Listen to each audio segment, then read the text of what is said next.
Broadcasting from the Red Bed Plains, you are now listening to Through the Prairie Smoke.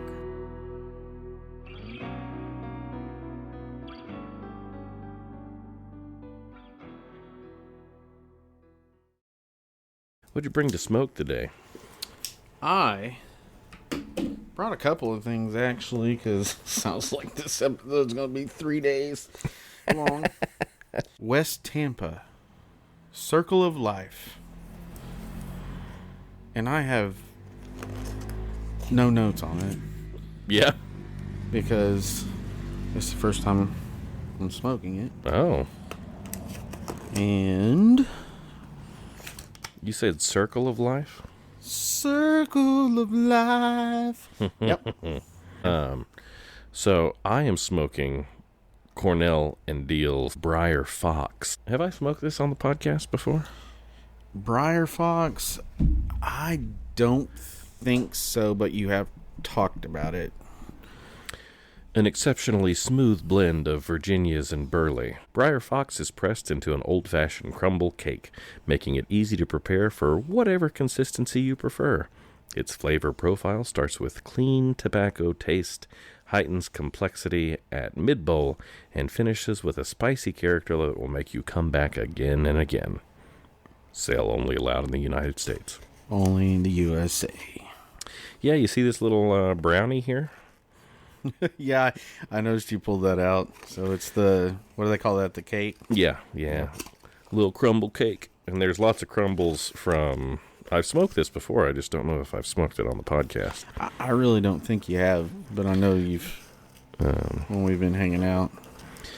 But since our podcast is about the Ohio Valley in West Virginia, I thought I got to do something Virginia heavy here with my tobacco this time. Yeah. So I didn't really put a lot of thought into mine, so I'm the dud this time. I usually don't, but you know. Listen, I feel like I don't give enough information, and you like do the reading. Well, mine on your tobacco. It's on the tin, so and everybody's like, Dustin comes on, and he's just like, "Yep, smoking a cigar tonight." May give a name, may not. So while he was reading that beautiful poem that they put on the side of the can so conveniently, but they don't for cigars. You want to see a nutritional label on your cigar? Like, so peel for more info. I have to look. I have to look mine up. You know. So, the wrapper is Ecuador Habano Oscuro. Oscuro. And then the binder is Ecuador Sumatra. And then the filler is tons of stuff.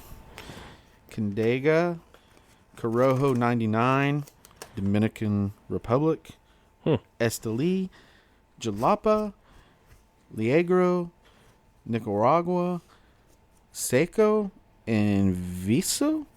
I probably mispronounced all those pretty much. We're reading them. But anyways, so I just feel like in the past episodes I haven't really said anything deeper than the name. So there you go, good folks, in case you were interested. Well, last episode you had that desert walker, and there's a story to go with there that, was a story behind that one. Yeah, you're right. Sorry, I didn't mean to cut you off there. I got all excited. It's been a while. I haven't done this. All right. Yeah. Gotta light this baby up. Yeah. Get the smoke going.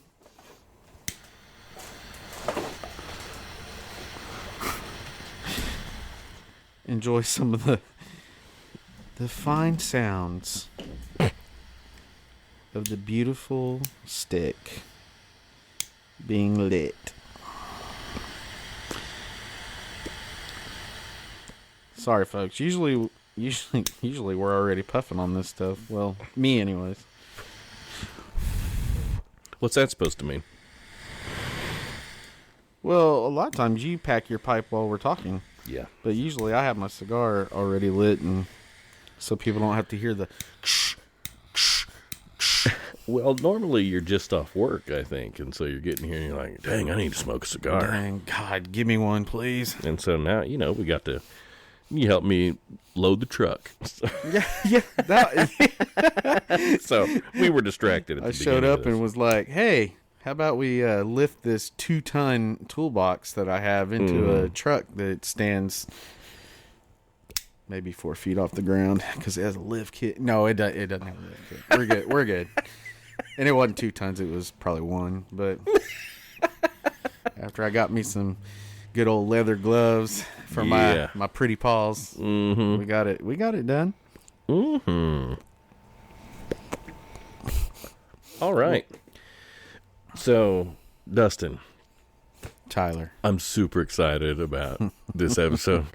Tonight we're going to be talking about the Mothman. And there is a special place in my heart for Mothman. Yep. Because Mothman is what got me back into all of this stuff. I can't remember if we talked at length about how our thoughts have changed. But when I was a kid, I kind of viewed the world different. And then school, tells you, here's the little literal world, and that's all you get, And then I had a coworker. I worked at a health facility. And a coworker was like, hey, have you ever heard of such and such? I was like, no. He was like, oh, it's pretty cool. You should check it out. And it was some cryptid-related thing. I think we talked about Bigfoot. And it was mostly parody, goofy, jokey stuff. But he talked about smoking his pipe in his backyard, and he was terrified that Mothman was going to be up there looking down at him. That's what he was worried about. And I was like, I don't even know who Mothman is. What are you talking about? And he was like, oh, it's like a cryptid. You should totally look it up. And so I looked it up, found the Mothman Prophecies, the book by John Keel. And I think I had to have seen that movie when it came out in 2002. That was probably my introduction to Mothman. Yeah. Was probably that. And I didn't realize it was based on true events. Yeah. And Mothman Prophecies is what sparked my interest into this stuff again. Yeah. And now I kind of hang out in both the literal world and the symbolic world, I guess. Kind of dip your toes in both. Yeah. Yeah. I want to be that. Test the waters. I want to be that liminal person who's between both. Yeah. Yeah, that's fine. That's fine. Nothing wrong with that. I, on the other hand, had not heard of Mothman either until you brought it up. And I think I have seen the movie, and I think my situation was the same. I think I saw it but didn't know anything about the Mothman stuff. Up until then, if you'd asked me what Mothman was, I'd probably automatically go to the show Tick and his sidekick. Yes. So that'd probably be what I do. Mm-hmm. You guys the know, animated. You guys know me. Yeah.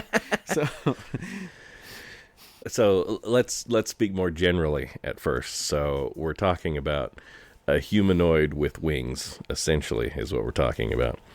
And there are stories like this that go back a long time. And a lot of old myths and things have people that can fly, So these are stories that have been around for a while. There's angels and demons talk, symbolic or literal. But Mothman, his flight path was in the Ohio Valley near Point Pleasant, West Virginia. And people were seeing this large figure out in the woods, and they didn't know what they were looking at. They thought it was a man, but the man didn't have a head. And then when it turns to look at them, they see not a head, but they see 2 red eyes, and then the wings unfold and just takes off straight up. No, but that's the thing. No flapping wings. Was the interesting thing was it doesn't run off like a bird. Mm-mm. It just goes straight up, and doesn't flap. Doesn't flap its wings. So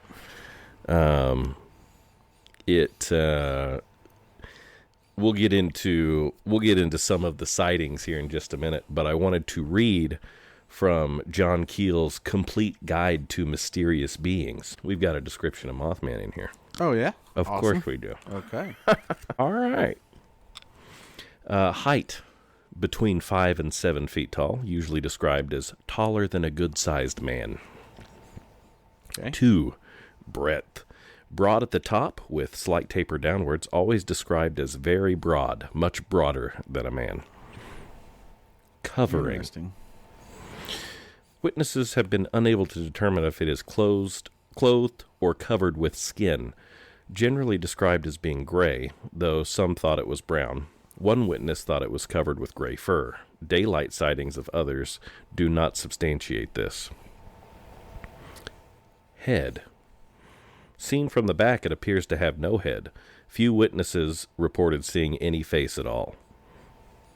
Eyes. Self-luminous, bright red, approximately 2 to 3 inches in diameter, set wide apart. Witnesses say the eyes are set in near the top of the shoulders. Legs. Man-like. No witnesses have ever been able to describe the feet. It's funny because reading the book and putting the mental image together, they was like, legs like a man. And I'm just thinking like, you know, blue jeans and those like yellow work boots, you know? Yeah. Arms. He was blue collar. Yeah, blue collar Mothman. Arms. None. No witnesses have ever reported seeing arms. 8 is wings. Fold against the back when not in use. Wing spread, everyone agrees, is about 10 feet. Bat-like, do not flap in flight. Carriage. Animal walks erect like a man, does not stoop like a bear or ape, moves its legs in a shuffling manner. Some said it waddled. The sounds it makes. Loud squeaks like a mouse. One witness said it sounded like a squeaky fan belt. 2 witnesses testified that they heard a mechanical humming sound as the creature flew overhead. And the speed. It is said to have kept pace with automobiles moving 70 to 100 miles per hour. Few birds can achieve this in level flight. Pilot witnesses estimated it was traveling at least 70 miles per hour in level flight without flapping its wings. So, some strange critter out there seen by multiple peoples over the course of about 13 months in Point Pleasant, West Virginia. Yep. He sure did love them cars. Yeah.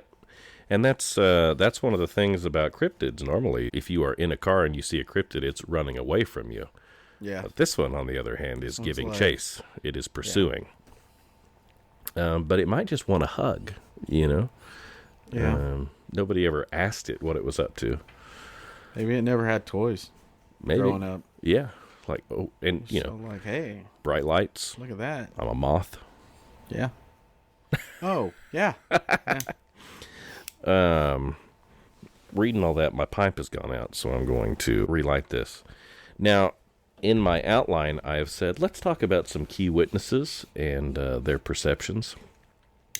I would like to point out that the locals, the people there, they did not call this Mothman. They usually referred to it as the bird, according to John Keel. Almost all of my info on Mothman comes from John Keel. Well, I think it's pretty... Well, I'm not going to say there's not more information out there, but I think it really all kind of comes back to his... There's another fella out there named Gray Barker, and he's got a book called The Silver Bridge, and it's about Mothman as well. And his name comes up a lot. Oh, yeah. He had a magazine. I think Gray Barker first got his start researching the Flatwoods Monster. Do you know anything about the Flatwoods Monster? Don't know that one. Kind of a mechanical robot thing accompanied by a smell. That's interesting. Yeah. Now, is this like... So I presume this is around the in time that same frame area that we're in, so it's in the 60s. Yep. Everything was kind of spacey and... and yeah. All locals were calling it the bird, but when it hit the news, Batman, had been a comic for a long time, but it got the live-action TV show in 1966. This merch of Mothman, a lot of times it looks like the Batman logo, and that is exactly what that media person had in mind to sell the story. Good old media. Yeah. So while we're on that topic here, I'm looking up something that I meant to look up the other day, actually. Sorry, guys. I'm a big Vincent Price fan, and the movie The Bat, it came out 1959. But I was actually watching that the other night, and since we've been researching, getting ready for this episode, there's parts in that movie that, like when you'd see the shadow or the claws and stuff, and I was like, man, that's like really Mothman-y. Yeah. And I'm like, I wonder if that played into some of the name. Sure. But, like you said. Yeah. Batman, the Bat, Yeah. That's one of those things, just picking that pop culture thing that's going to stick, and then that's how people refer to it, regardless of whether it's an accurate title or not. That's just kind of what's chosen. I should have had a list of sightings. Like, this was seen by a lot of people, and it wasn't just it's small town America.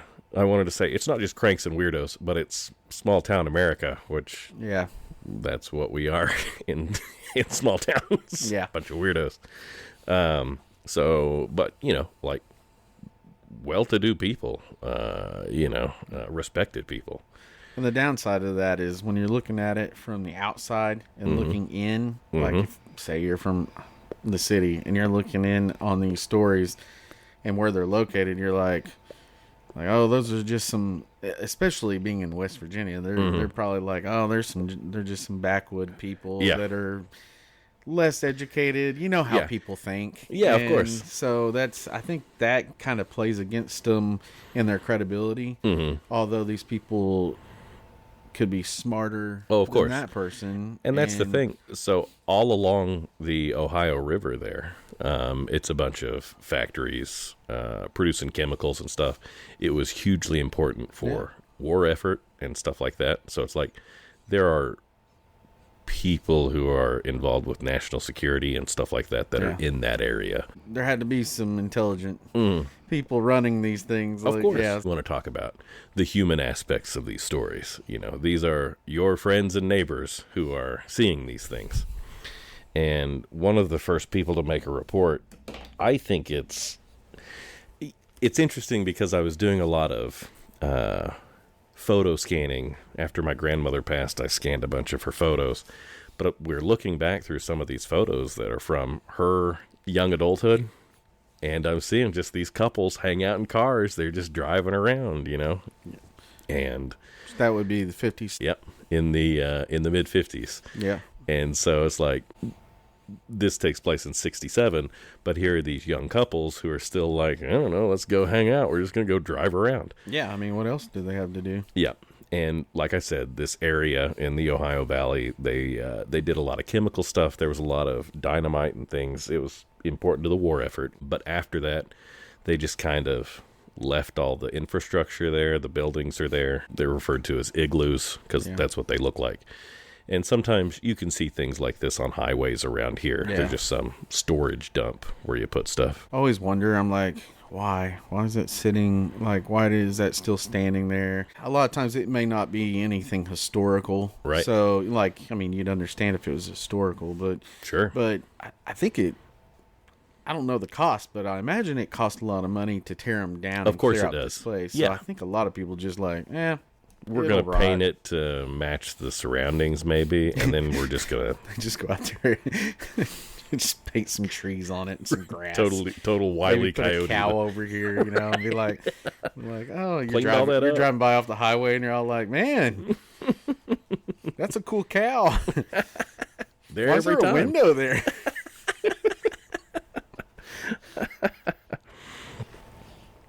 So this is kind of the quick synopsis from the book, The Complete Guide to Mysterious Beings by John Keel. Let's see here. Around midnight, two young couples, Mr. and Mrs. Roger Scarberry and Mr. and Mrs. Steve Mallett, were driving through an abandoned World War II ammunition dump known as the TNT area. It's 7 miles outside of Point Pleasant, West Virginia. As they passed an old deserted power plant, they saw a weird figure standing beside the road, staring at them. It was shaped like a man, but bigger, Roger Scarberry said later, maybe 6.5 or 7 feet tall, and it had big wings folded against its back. But it was the eyes that got us, Linda Scarberry declared. It had 2 big red eyes, like automobile reflectors. For a minute we could only stare at it, Roger said. Then it just turned and shuffled toward the open door of the old power plant. We didn't wait around. So Roger headed out of the TNT area on his way to Route 62, which leads back into Point Pleasant. As they shot down the highway, and they claimed they were doing better than 100 miles per hour, Roger's wife screamed out, "It's following us." And all 4 swore that the bird was low overhead, its wings spread out about 10 feet. It seemed to keep up with the car effortlessly, even though its wings were not flapping. Mrs. Mallet said that she could hear it making a sound. It squeaked like a big mouse. Followed them right into city limits. They drove straight to the Mason County Sheriff and told Deputy Millard Halstead. And this Halstead guy is like, and these, I say it's married couples. This is a young married couple. They're, like Mrs. Mallet is 18. Yeah. But this Halstead guy, he's like, I've known these kids their whole life. Like, these are good kids. Why would they come in here and make that story up? Level-headed, yeah. Yeah. Not known to be pranksters. Right. Yeah. He took them serious. He did, yeah. And he was like, they were obviously scared. Like, they saw something. Can you imagine telling that story, though? Well, and that's the thing. They're on adrenaline, so they're not thinking, like, how crazy it sounds. They're saying, something's going on. Get to safety. But to hear it, you're all like... even though they're level-headed and stuff, but to just be like, wait, what? Yeah. You saw what? Yeah. And while I say this episode is about Mothman, really it's about John Keel and how this kind of affected his worldview. And I think his worldview is fascinating. He describes himself as into Forteana, which is, we've talked about Charles Fort before, and he collected all these strange stories from newspaper articles. And John Keel kind of keeps that up. He wants to talk to people who have giant chunks of ice fall out of the sky, or it rained toads in this town. We got to go talk to these people and see what they have to say. And so it's kind of this interesting mix of legends and folklore and modern myth making and stuff like that. And I say myth not in a derogatory way. I'm just saying we're watching folklore happen. Like, these are perceptions of a lot of different people. What did they see? What's it look like? Playing off of that, he's in an interview and he's talking about how he was called out to, there was a boy with a cat that had wings. So yeah, that's why he's in the area. He wasn't in the area for Mothman. He was a freelance journalist at this time, and he was just looking for weird stories. He'd done a lot of traveling when he was younger, and when the movie came out in 2002, he was 72. And this is happening in 67. Yeah. So he is a younger fella. But yeah, he wants to interview this kid who's charging 10 cents a piece for people to come look at his cat who has wings. So you go and you pay your 10 cents and you can see the cat, and he's going to write up this story about it. And there was some weird legal thing about some lady saying she owns the cat. Yeah. But anyway, in the cat story, the wings fell off. It was just some sort of by gristly. The time you got there. Yeah. So couldn't charge 10 cents to see the cat that formerly had wings. And then the woman didn't care either. Yeah, after that the woman didn't care. Yeah. So anyway, that's what he's doing down there. And he just happens to hear that there's been a lot of UFO sightings near Point Pleasant. And so that's why he ends up going to Point Pleasant to hear about these UFO sightings. Because that's really what everybody was talking about, especially the non-locals. They were talking about seeing the lights in the sky. People were calling them UFOs, but I would say they were more similar to the ghost lights that we've talked about. appear to be under intelligent control. And the reason John Keel came to that assessment is because he'd take his flashlight out. And if you read the book, it's so funny because he brags about his high-powered flashlight all the time. Every time he talks about his flashlight, he's like, it's a Super 8 cell. Yep. Whatever. Everywhere he went. Yeah. Congrats on the awesome flashlight, dude. Hey, I like a good flashlight. We've talked about We've flashlights. talked about flashlights. Flashlights are great. Yeah. Anyway, he'll get his flashlight out and he'll go flash at one of these lights and it jumps out of the way. He's often with people when he sees these UFOs, and people are all the time asking him, what do you think that is? He's like, I don't know what this is. I'm watching this just like you are, But anyway, that's what he is doing. That's how he gets there. And while he's looking into this UFO stuff, he hears these stories about the bird. It's like, oh, you should talk to these people. And one of the people who saw the Mothman, the next important person in this story is Mary Heyer, and she is the newspaper woman in Point Pleasant. And being the newspaper person in a small town, it's like you know everybody and you know their business. You know, you're picking up your court dockets every day, you're reporting what's going on for the paper and whatever else. So you are intimately familiar with the community. And she's been printing these UFO stories. And John Keel meets her, and apparently his first impression of her was as a busybody. Yeah. But he changed his mind later. They have both passed. We can't talk to either of them. Not that they would talk to us. Well, excellent. Well,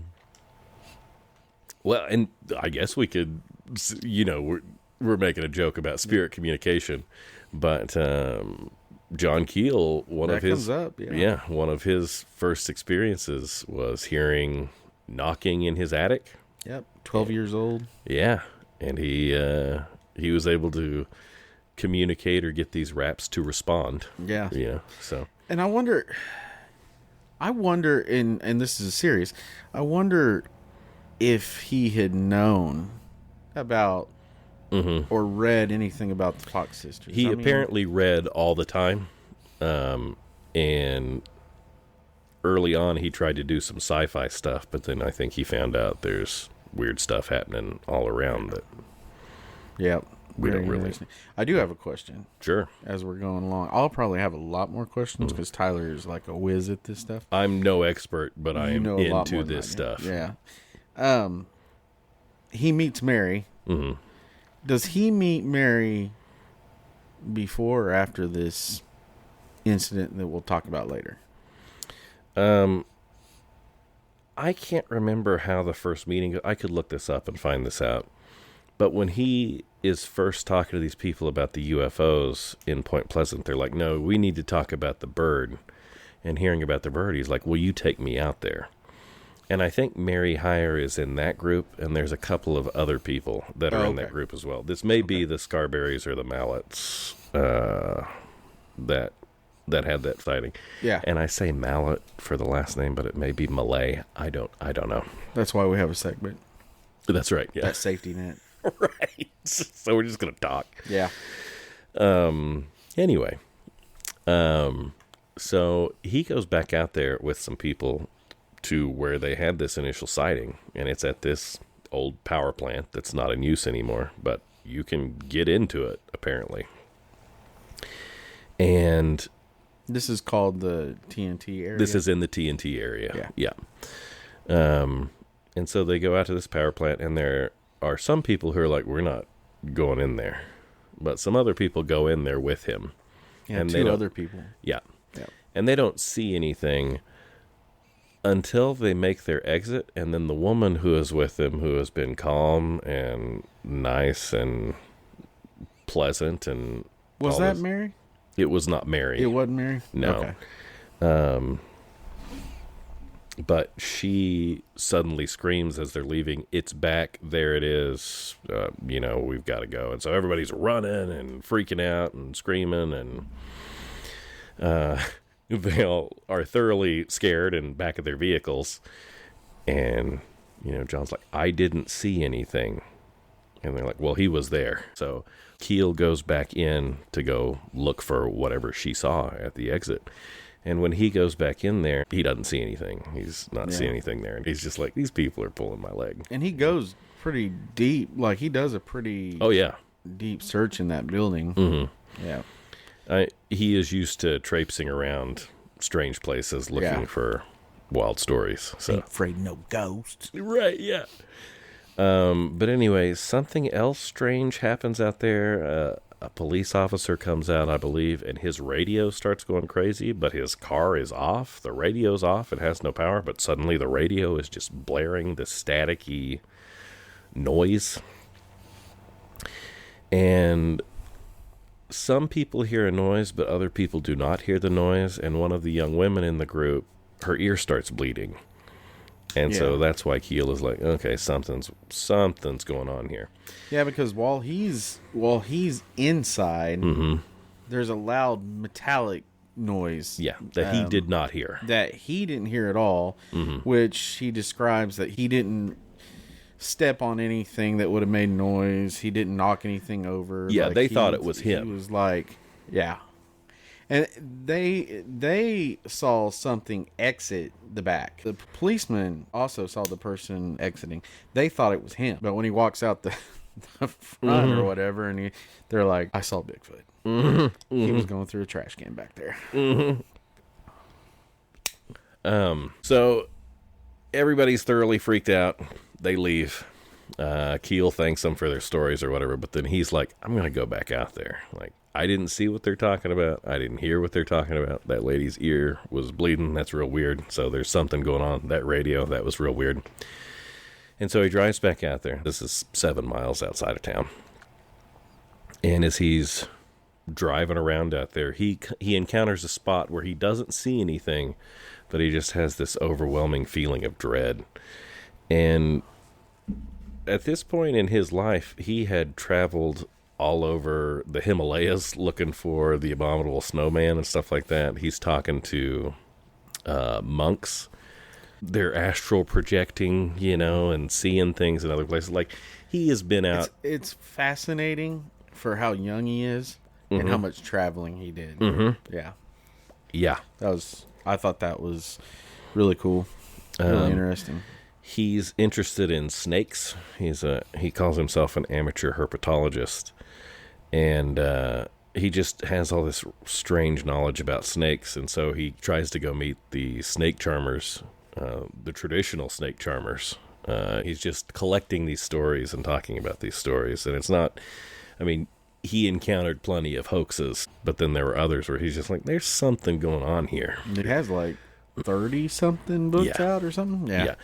And he wrote so many articles. Sometimes you'll see his books and it's like a collection of his articles.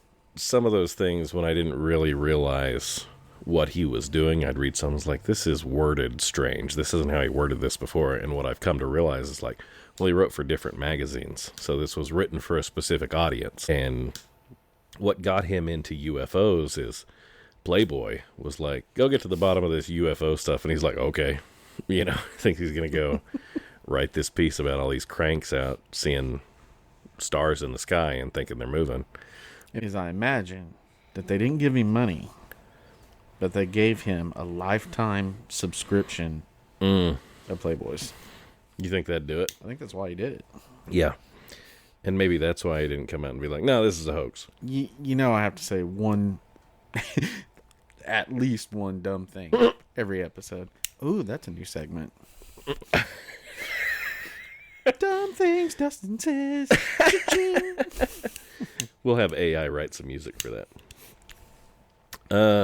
So while outsiders are flocking to Point Pleasant to view these lights in the sky at night, the locals are being harassed by Mothman. Some people are seeing them out their kitchen windows. Sometimes people think they're hearing them on the roof. There's just lots of weird stuff going on.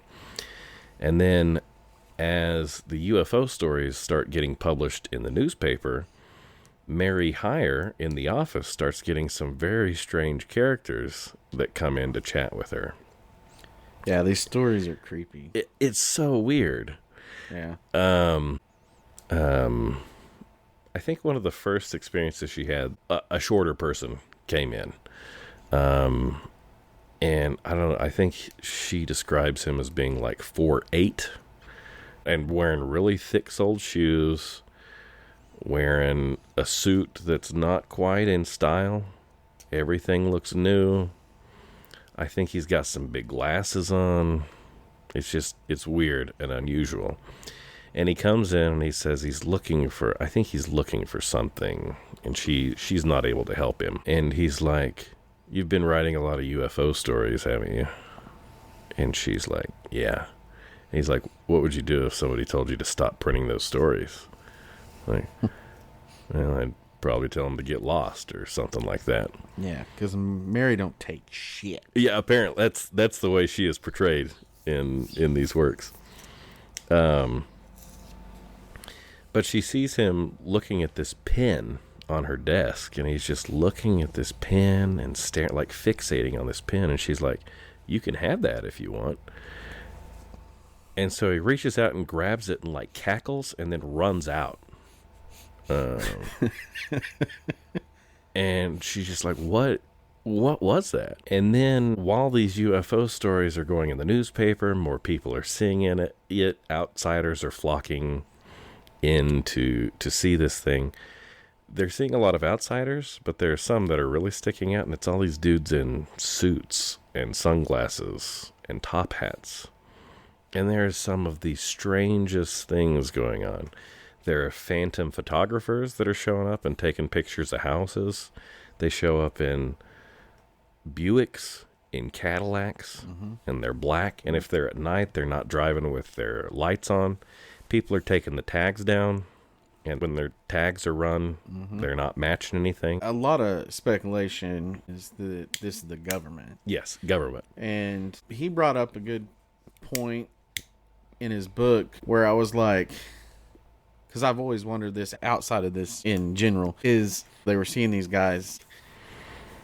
Why would they be so obvious? Yeah. Why would they dress like that? And why would an FBI agent dress like that? But that's because I'm thinking my mentality is nowadays, like nowadays, FBI is going to be casual or whatever their mission is. Or, right. Yeah. They may be in a suit or something. Well, there used to be a dress code. It depends on what they're doing. But yeah. I never thought that, back then they had strict dress codes. And so kind of hard I can trying see to why they think they're FBI agents, because it's like, okay, well, this is what they typically wear. Nobody's wearing a suit around here. What are y'all doing? Yeah. So, also, with taking pictures of houses, there are these census takers that are coming by, and they're setting up tape recorders, and they're asking all these questions, and they focus a lot on the kids. Yeah, that was creepy. That's a creepy aspect. They want to take pictures of the kids. Mary Heyer in the newspaper office talks about a group of people coming in, average height. This book written in the 60s, they don't use a lot of flattering language to describe foreigners. It's a very Western perspective. Yeah. But Keel would carry around pictures of representation of races in his files. Okay. And so when people would describe a person to him, he'd pull out, did this person look like this? This person looked like this. And most of the people would say that these men in black types look like people from the Laplands. And, of course, the book refers to them as Laplanders, but those people have names they call themselves. But anyway, that's what these witnesses would say, well, that's what they look like. So they'd be like, oh, they were dark-skinned, but they weren't like any of the dark-skinned people around here, Yeah. But they'd even go as far as saying that it looked like that, but sharper features. Features, maybe a little different eyes. Yeah. Something like that. Yeah. Pointy chins, long fingers.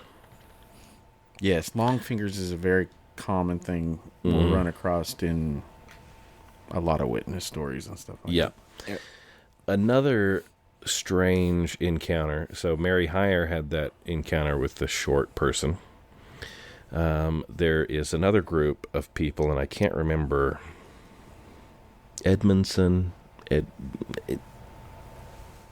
but there is a family who they had thought Mothman was around their property or something like that.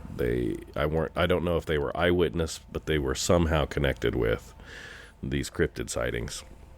And this fella shows up on their front porch, and he's real tall, 6'7", 6'8", something like that. Wearing a brand new suit, really thick-soled shoes. And he shows up and he says that he is from the missing inheritance department or something like that. And I was like, the wife answers the door and she's peeking through this, looking at this huge fella on her doorstep. And he's like, your husband may be an heir that I'm looking for, and he may have inherited a large sum of money, but I need to ask some questions. Would you let me come in? And so she goes to get her husband and then lets him in, and he comes in and he sits down on the couch, and his suit is new, but it doesn't fit very well, and it rides way up his leg. And their daughter notices that there is a green wire that's coming up out of his sock, and it goes up his leg. And he speaks kind of sing-songy, and he's asking all these strange questions. Have you ever had any surgeries? Where are these scars from your surgeries? What was your childhood? Where'd you grow up? Where'd you go to school? You know, all of these questions. And the wife and the kids are just staring at this guy like, this is really weird. And the husband's like, you've got the wrong guy. Like, this isn't me. Yeah, he's pretty dead set that, I don't have any rich cousins. What are you talking about? Yeah. And he's there for something like an hour and a half, almost 2 hours, talking to this family. And he's offered a glass of water at some point, like real early on, and he refuses. But the daughter has this comment that she is watching him, and his breathing becomes labored, and he starts turning red, and then suddenly like looks at her and is like, I would like that glass of water, please. When she brings it back, he takes this pill, and then everything goes back to normal. And so the daughter is just really fascinated with how unusual this fella is. And when he leaves the house, the daughter watches him leave, and he walks way out to the end of the driveway and makes some sort of motion, and then a black car that doesn't have its headlights on show up. Dude gets in, and they drive off and keep the headlights off the whole time. And it's just, what are they doing? What's going on? Dude gets a call within a day or two from some lady who's like, you weren't a match. Like, yeah, didn't think so. Thanks.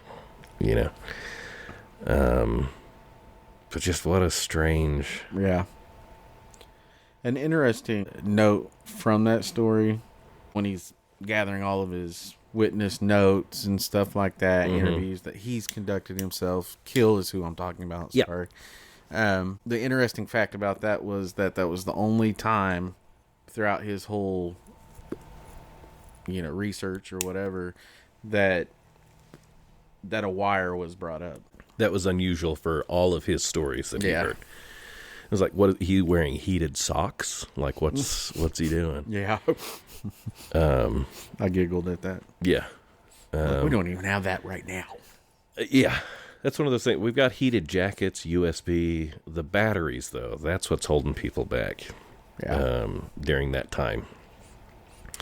And I can't remember, I could Google this, but there is a movie called The Driller Killer.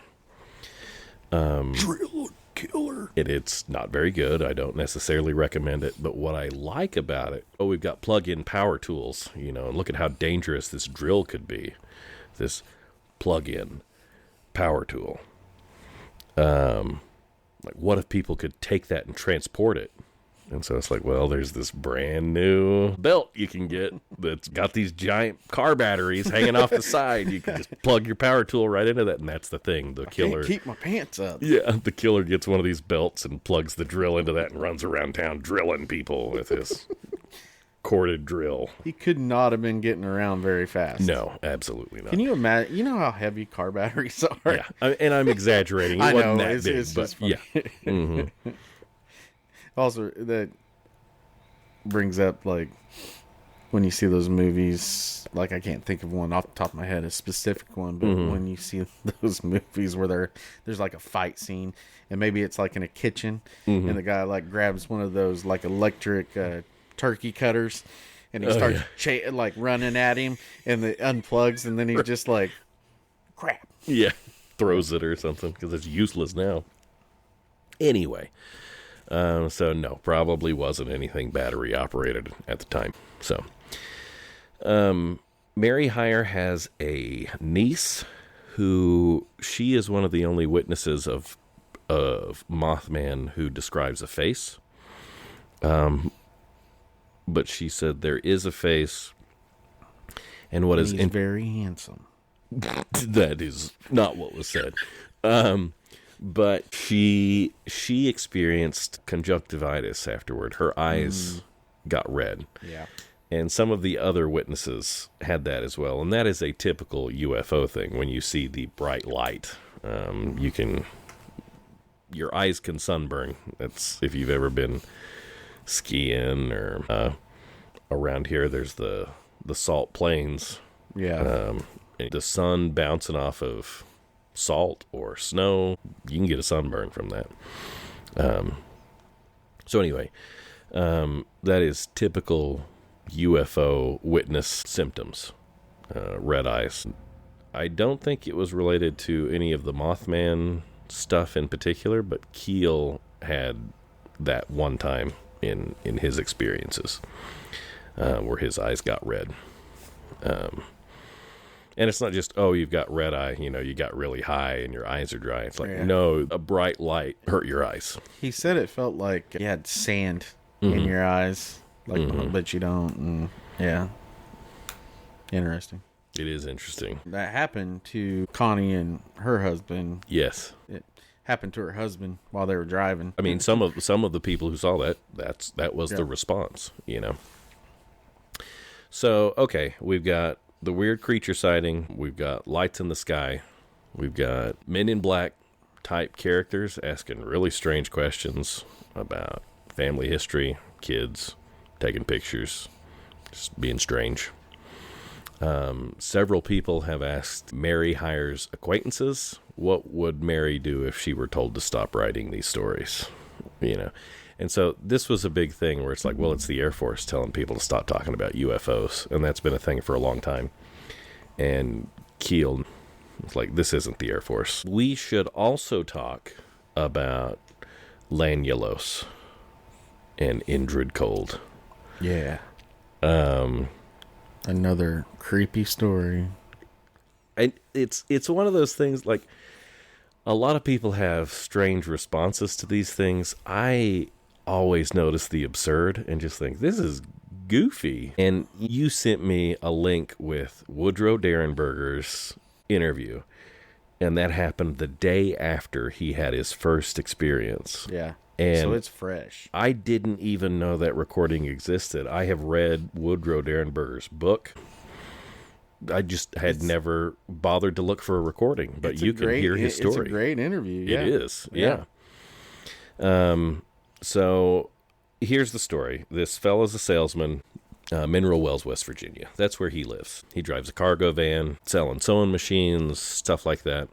He's driving down the highway late one night, and behind him he sees a car going fast, bright lights. So he slows down so they can pass him. And right behind that car is another set of lights, pacing this other car really closely. And so the first car goes by, and then that second car, that's not what it is at all. It's just some object that's levitating off the highway, and it gets in front of them and then parks sideways in the middle of the road to block him from going forward. And it's blocking, I don't know if it's blocking traffic from the other way, but there are people that can drive around it. Yeah.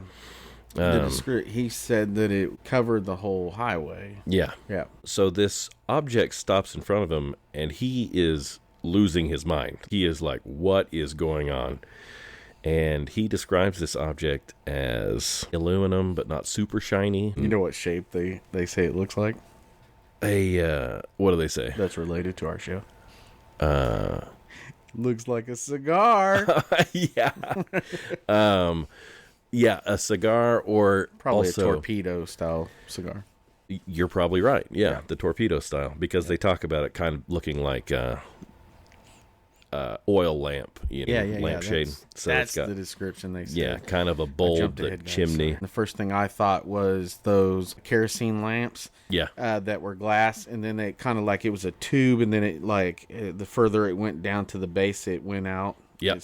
And then I imagine it was turned Sideways. Yeah. Yeah. Yep. There's a door that opens up, and this normal-looking fella gets out and walks over to Woody's car, and he's got this giant grin on his face that never goes away. To the passenger side. He goes to the passenger side of the vehicle and asks for Woody to roll the window down. But he asks seemingly what's weird about that? Telepathically, because his mouth is not moving. And Woody does not want to look at him. He is really concerned, but he rolls the window down to talk to him.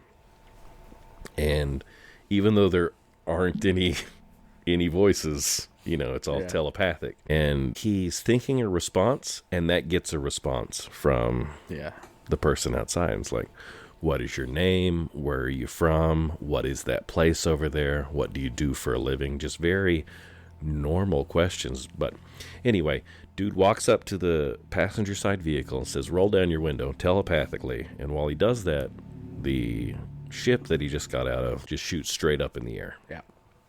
And hovers there. And so during a lot of the conversation, Woody is watching that ship, and people are driving by. He notices people are driving by. And this dude is just standing outside the vehicle, telepathically talking to him about whatever. So it's like, what's your name? They talk about the names. What do you do? And Woody's like, I'm a salesman. I live over there. And it's like, what is that? It's like, that's a city. We live in a city. This character describes his name as Indrid Cold. INDRID. Last name COLD. He keeps telling Woody, don't be afraid. Why won't you look at me? You can look at me. We're not here to hurt you. We are very similar to you. And we don't live in... Yeah. Bleed. Yeah. I think he said some of those comments. Our lifespan is 150 to 200 years. Just all of these normal things. Like, we don't live in towns. We live in gatherings. That's what we call it. Guy looked good for his age. Oh, yeah, he did. And essentially just kept saying, don't be afraid. Why won't you look at me? You should look at me. And just very nice and polite. At the end of the conversation was like, we will see you again in time, or something like that. And then as soon as he says that, the ship descends. He goes and gets in it. And Woody gets the impression that someone opens the door for him. Yeah.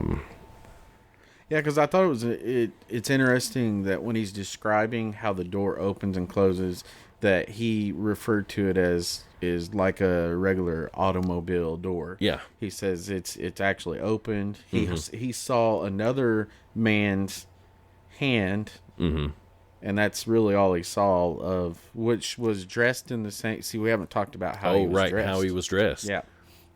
Go ahead. He was dressed in like I think he described it as kind of like spacey material. I don't know how because he was having a hard time describing it as well, but it was like a shiny material. And he said that it was, well, he says blue. Some people say green when they're describing it, and that the pants matched. But the guy that opens the door, the arm, had kind of the same clothing. Yeah. Yeah. So, of course, everybody thinks this is just some dude making up this story. And he goes on a radio show the next day. And that's the interview you sent to me, and I'd never seen that before, and it's so cool. Yeah. It is literally the next day. And like I said, I read the dude's book but hearing it from him is so interesting. You should really check it out. It's really interesting. The thing that kills me, because I've listened to that interview several times. It was like a local radio and TV company, but it was a radio interview. Yeah.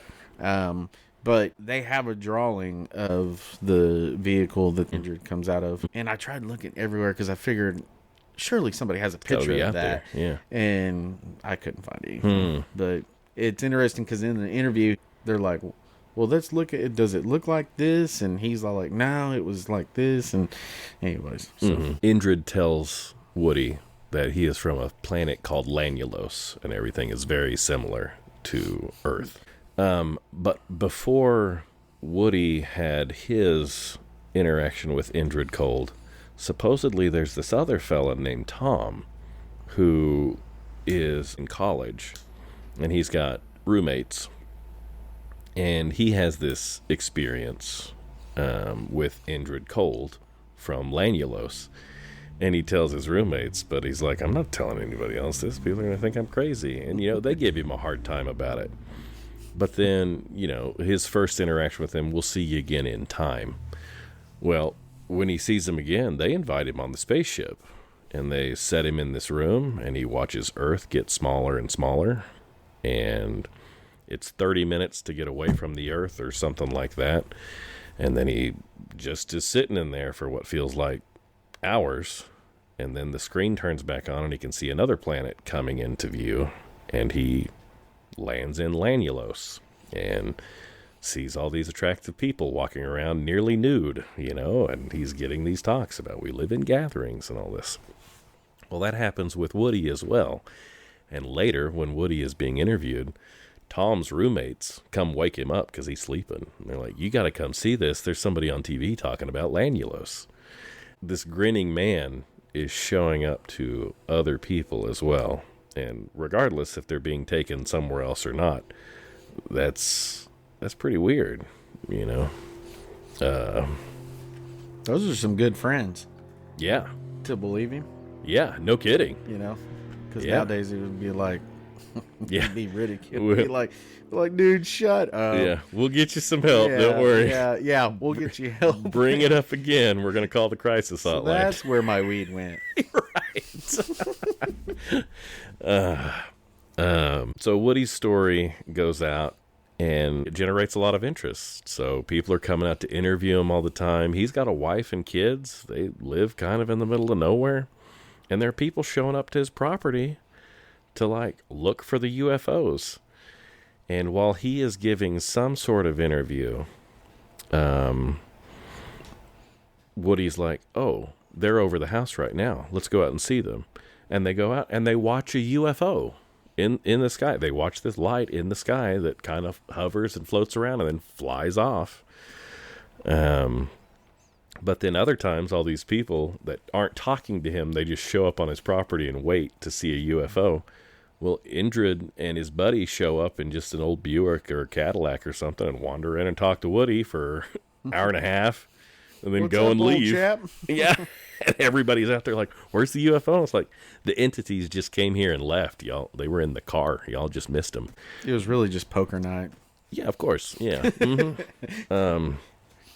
But I can also see that it's like, we're here to see some UFOs, man. Where are the UFOs? Like, oh, you just missed them. They came in a car tonight. Smart ass. Yeah. But he's not. He's telling the truth. He's all like, did you see that black Cadillac show up? Yeah. Those are my friends. So Keel talks to Woodrow Derenberger, and he is just like, what is this story? It is just so... He's obviously pulling my leg or something. But he is finding stories from other people as well that are similar, like this Tom fella. It's a good lesson to know if you start yammering about talking to aliens or seeing UFOs. That generates some interest. People are going to be interested in you, Yeah. And Tom didn't care for it. Keel published his story. Tom wrote a real lousy letter to Keel and was like, I wish I'd never told anybody. It's ruined my life. I don't know. It's weird. We don't always consider the human toll. It's like, this is just a person who's got to pay their bills just like everybody else, you know. But they had some strange experience, and they were nice enough to share it, you know. I don't know. Yeah. Anyway, yeah, so these entities would come in. They look like us. They behave like us. But sometimes they ride in spaceships. Sometimes they're riding in cars. Well, you know why they're doing that. Why is that? Fuel mileage. Oh, of course, yeah. Yeah. It was cheaper to fill up a car than one of those. You're probably right. Yeah. Those, whatever you want to call it. We'll just call them UFOs for now. Mm-hmm. But yeah, I mean, fuel prices, mm-hmm. dude. As far as Indrid Cold's appearance go, the grinning man is something that pops up in folklore and myths and stuff like that. So I don't know. It's interesting. Mm-hmm. Listening to that interview that Darren Berger gives the next day after his experience, he's like, I'd hear stories about UFOs, but I never believe those people. In the interview, he's like, well, what would you think if somebody told you about that now? He's like, I really don't know. Yeah. He's still like, yeah. Well, now that I've seen what I've seen, right, and I know that what I saw was real. Yeah. He's more inclined to believe that. He's like, I guess I wouldn't write it off, basically, is what he's saying. The interviewer says, you know, he said he'd see you again in time. How do you feel about that? He's like, I don't want to do that again. I don't want to see him again. But then toward the end of the interview, it's kind of rude, you know. Yeah, that guy was nothing but nice to him. He was nothing but nice, except it's like, don't be afraid. Why don't you wanted a friend? Look me in the eye, dude. Come on. Yeah, yeah. Be a man. No. But toward the end of the interview, he's thinking, maybe I should have asked him more questions like he was asking me. I guess if I do see him again, that's what I'm going to do. I'm going to ask him more questions. Well, he admitted that he was frightened. He was terrified. I mean, yeah. So he's probably like, he isn't going to be thinking about asking this. He just wants to go. Yeah. Could you let me by? Because I got stuff to do. I don't know how I'd respond to that. Yeah, I know earlier I'd be like, if I ever go missing, you know, it's because I took a ride on a UFO. But I don't, if one landed in front of me on my way home tonight, you know, am I getting on that UFO tonight? Probably not. I don't know. Why not? I don't know. I guess the guy comes up with a big grin on his face. What do I have to worry about? Look at how friendly he is. Yeah. He got candy. He has a little puppy up there. Oh, man. So, it's pretty weird. The Woodrow Derenberger's experience, his, what's the name of his book? You should totally read it. It's really wild. Right in front of you. He self-published it, because, you know, it's hard to get your books published when it's weird. Especially when you're a sewing machine salesman. That's right. Visitors from Lanulos, My Contact with Indrid Cold by Woody Derenberger. I was going to see if there are any pictures here. I'm going to feel like a real idiot if you're going through those pictures and you see that drawing. Because then it just tells everybody that I'm lazy and I don't really dig deep. There are NICAP reports and stuff like that in the back of this. Woody has an intergalactic alphabet that he's taught that he then shows to other people. He's got to sit in the pilot's chair. And it's so strange because he talks about how normal everything looks. Like, nothing looks unusual. It's like stuff you would just see around. Like, nothing looks futuristic or anything like that. It's just normal. Well, he said that about the inside the ship as well. Yes. It's like, man, decorate a little bit in here. I mean, sometimes they would pick him up in a little Volkswagen Beetle and then take him to the ship. To the rendezvous. Mm-hmm. And it's so strange. There are scout ships from Venus, scout ship from Ceranobus. There's a repair ship. These are not Indrid's ship. That's cool. So Woody is having this contact with this personality of some sort. Keel interviews him, and he has other contactees that he is in normal contact with. And when he is doing this Mothman stuff and he gets home, his phone starts ringing like crazy, and people are talking about all these prophecies that are coming through. So it's like the Pope is going to get assassinated or something like this. And enough of the little things that his contactees related to him, enough of the little things have come true enough. He takes them serious. Yeah. He's like, the Pope is getting ready to get assassinated. And, you know, there are conflicts that are always going on in the world, it seems like. And while there are times of hot and cold with these conflicts, I mean, it's still hot, but it had cooled off a little bit. But there was some Middle East peace plan that they were going to talk about. That's why the Pope was going to be in the Middle East. Yeah. And so he was going to get assassinated there. And Keel was convinced that was going to happen. Well, this fella dressed as a priest was supposed to come out and stab the Pope, and that was going to be the assassination. It didn't happen when he went, so Keel was like, okay, well, and this is, they lie a lot, or they are inaccurate, these prophecies, premonitions, whatever. They are often inaccurate, which goes into another one of his themes that we'll talk about later, maybe. But the Pope doesn't get assassinated. He's disappointed. Not disappointed. Yeah, he's not disappointed. Yeah, how do you talk about this?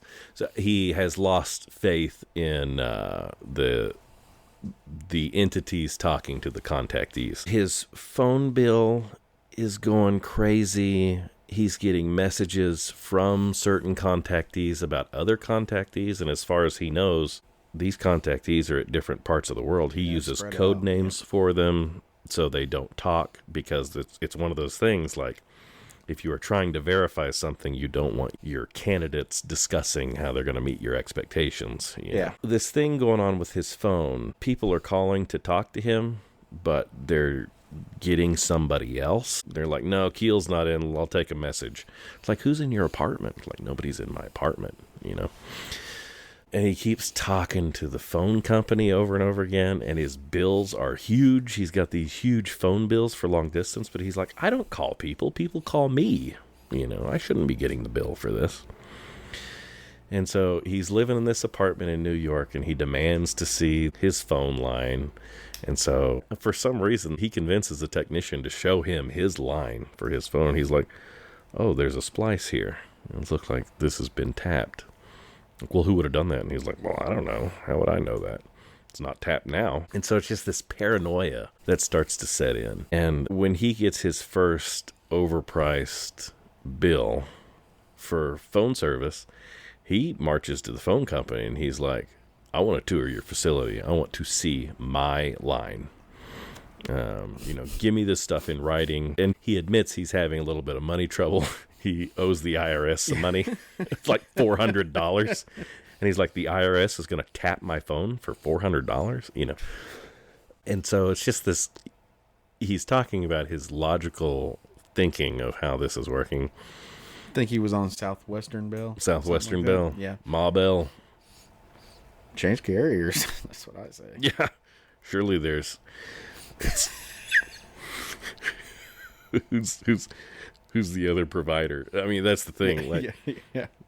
I want fast internet here. Who's my option? Yeah. You know, I got one option. Yes. Oh, the more things change, the more things stay the same. Yeah. But anyway, he goes to the FBI to make a complaint about the phone company. And it blows my mind. Like, the stuff you could do in the 60s and 70s. Like, you were talking about kids' toys the other day and the stuff we were playing with. Yeah, like, yeah. It was even crazier. Yeah. Before. I'm just guessing that there wasn't the Better Business Bureau at the time. Yeah. And so they directed all that to the FBI agents. I'm here to make a complaint. Yeah. I mean, telecommunications is regulated by the federal government, so it could be their jurisdiction, but at the same time, it's like, I'm not marching into the FBI office for it. It doesn't matter. Whatever. There's also this UFO festival that's getting ready to be put on there. It's more of a carnival type thing that they're doing. And there's this character that shows up called Princess Moon Owl that's making predictions and speaking in bad poetry and stuff like that. And it's just such a weird time. And there are cranks and weirdos everywhere. Even the cranks and weirdos, there's a normal behavior for that. And all of this stuff was just so unusual. Well, she was pretty popular at the time, too, because everybody was trying to like everybody was trying to get an interview with her. Yeah, she was a local celebrity. Yeah. Yeah. Keel is not convinced this is a legit thing. He thinks it's to promote the UFO festival that's coming up. Yeah. Somebody's scamming some people. And then at some point, I think even Princess Moon Owl is like, I'm so rich on my planet. And she's just handing out cash in the street to people. Just strikes me as viral marketing before the internet, which is how it struck Keel. That's how he describes it. So that's, of course, why I've got that opinion. Yep. But he gets a phone message from Princess Moon Owl once, and it does not sound like this person that everybody's talking about. And it gives some sort of strange... Doppelganger. Could be. Doppelganger. Oh, man. Yep. Anyway, as Keel gets more paranoid about these prophecies that he's hearing, he comes to the conclusion that the entities are toying with him. And reading the book the first time, I thought, you've got a buddy who knows every move, and he is pranking you hard. Yeah. Because there is even talk of people replicating voices, like, this sounds just like this fellow. But I ask him things this fellow would know, and he doesn't respond. Like, well, your fellow could still be pulling your leg. Still, yeah. When I call to tell you happy birthday a day late, I'm not pretending to be somebody else. Happy birthday, by the way. Thanks, man. Just another day. After 35, it is anyway. But one of the predictions does come true. Mm-hmm.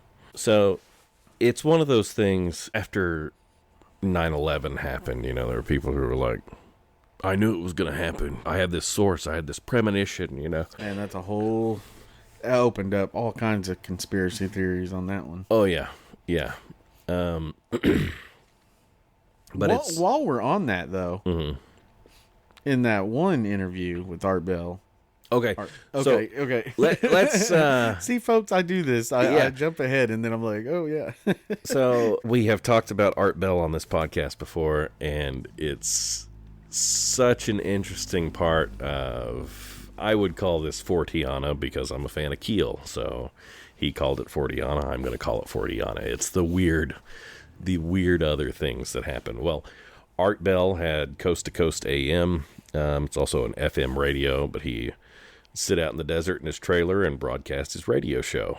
And he would take lots of crazy calls, listen to lots of crazy stories, and there's not really a live fact checker. You just got open lines where people call in and tell their stories. Or he interviews people, and it's a lot of stuff about conspiracies and aliens and lots of things, ghosts, things we're into. Yeah. Well, his way of doing things is kind of the goal we try to achieve, which is just listening to human experience and tell us your story. And tell us your story, and there's no judgment. Mm-hmm. And that's how he was, too. I mean, It was like, whether he believed it or not, he wasn't going to ridicule, no matter how crazy the story sounded. Right. He handled it really nicely, I think. So. But when the Mothman Prophecies movie came out, John Keel did an interview with Art Bell. And that radio show is 3 hours long. But Keel's interview, I think, starts at about the 1 hour mark. Here's some crazy stuff real quick. Real crazy phenomenon. Yeah. So, I sent you that Art Bell interview with John Keel. Mm-hmm. That's on YouTube. Mm-hmm. I didn't watch it on YouTube. You didn't? I looked for it from a different source. Okay. Because I don't pay for YouTube, so I needed to close my phone and do things. I don't pay for YouTube either. Did you leave your phone open the whole time though? Yeah. Well, I found it when I was supposed to be working. But anyways, I came across it. I came across it on Thursday, which was right now. That was January 23rd. Okay. interview was on January 24th, 2020 or 2002. Yeah. And it was around the 24th. But that was my birthday. Happy birthday. I thought it was like, Yeah. this is weird that I'm coming Yeah. across all this. I took a picture of it because I thought it was so weird. Maybe it's not as weird as I thought, but the interviews from the 24th, January 24th of 2002, and the guy that posted the YouTube video posted on January 20th of 2024. So I just thought it was weird that it's all in January. Yeah. It's all around the same time. That's cool. Coincidences, strange coincidences. One of the prophecies he got was about Martin Luther King being assassinated. And people can say anything after the fact. You know, they can say, oh, yep, got that. Yep, knew exactly how that was going to happen. And how do you test that? You know? Right. So he's getting all this false information that ends up not happening, but he does get one about Martin Luther King Jr. Of course, that one happens. And according to him, he did try on that one. Yeah. He did try to reach out on that one and couldn't get through to the right people. Yeah. But And that, I mean, that's what he says. Yeah. So we're taking the word, but yeah. yeah. There is some other thing where there was supposed to be this blackout that was going to happen because a spaceship was going to fly in and cause that, something to happen. So he gets all the spring water and loads up his trunk, and he's going to go out to the country to look for this UFO and be prepared when the power goes out. And What's as the he's spring water about? drinking water. Oh, Just okay. Drinking Okay. water for drinking. I'm telling you, old John, with stories that we'll talk about later, he's a prepper. Oh, yeah. That guy's a prepper. It sounds dude. like it, yeah. He's also paranoid. But he's a paranoid prepper. yeah. I mean, this all goes hand in hand. So it's so strange because on his way out to wherever he's going to go look for this UFO, he stops by a contactee and talks to them. It's like, I heard you were going to be coming by here, and the entity, whatever, it has a name. They know it by name, but I can't think of it right now. It's like they said you'd be by soon, and also just hang out there. They'll help you drink all that water. And so it was like they knew that he put this case of water in his trunk. And so it was stuff like that. And he was like, all of these things were happening for my benefit, for them to show me that they were aware of everything I was doing, which is why I'm thinking he just had some prankster. Yeah. You know, one of his buddies who knew what he was up to was just pulling his leg the whole time. Well, here's an important question for you. Mm-hmm. Put yourself in his shoes. Sure. Would you drink that water? You know, that's interesting. I don't know. After that information is what I'm saying. Not when he was loading it up in the car. Right. Obviously, he's No, gonna yeah. drink it, but Yeah. I mean, he bought it from a grocery store, but then them knowing specifically, you know. It's if weird. they told me the brand. Yeah. Yeah. Yeah. Where are they watching? Where'd they see him? Yeah. You know, and somebody's tailing him this whole time. And then supposedly his thoughts, because thinking about the census takers that would come in and ask a lot of questions about the children, or ask to take pictures of children, or take family pictures. He was like, why are they so interested in kids? And then he would get a contactee call him up randomly and be like, hey, they were asking a whole bunch of questions about kids this time around. And so I was like responding to his thoughts. And so this is how the paranoia really sets in, you know. That would not fly these days. No, absolutely Not at all. And I still try to figure out how the reaction was. There had to be mixed reactions, obviously, but I don't know. That's a little weird. Yeah. One evening in particular, he gets a call from one of his contactees, and she says, a black Buick just pulled up in my front yard, and they have gotten out and they're setting up a tripod and a camera to take pictures of my house here in the middle of the night. And I'm like, well, it's not illegal to take a picture, but if they do anything else, call the police. And he hangs up the phone and immediately gets another call from somebody else who was walking somewhere in New Jersey or something, and a black Cadillac swings up and tries to block their path, and the door opens like they're going to be kidnapped, but they get away. Call and say, this just happened. These weirdos with the Cadillac tried to kidnap me.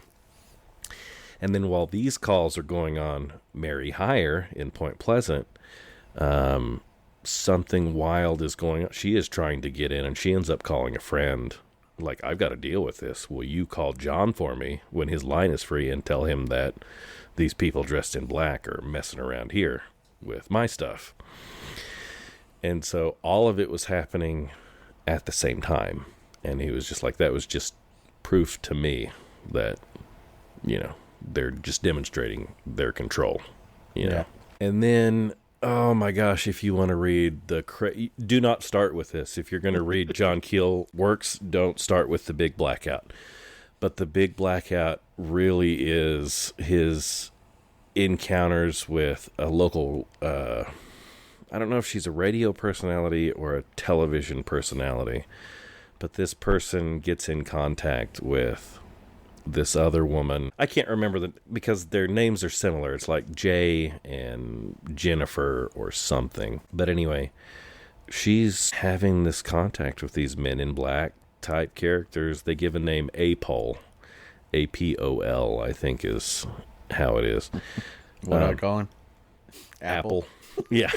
When you said Apple, I was like, well, oh yeah, Apol. That's how my mind works, man. Yeah.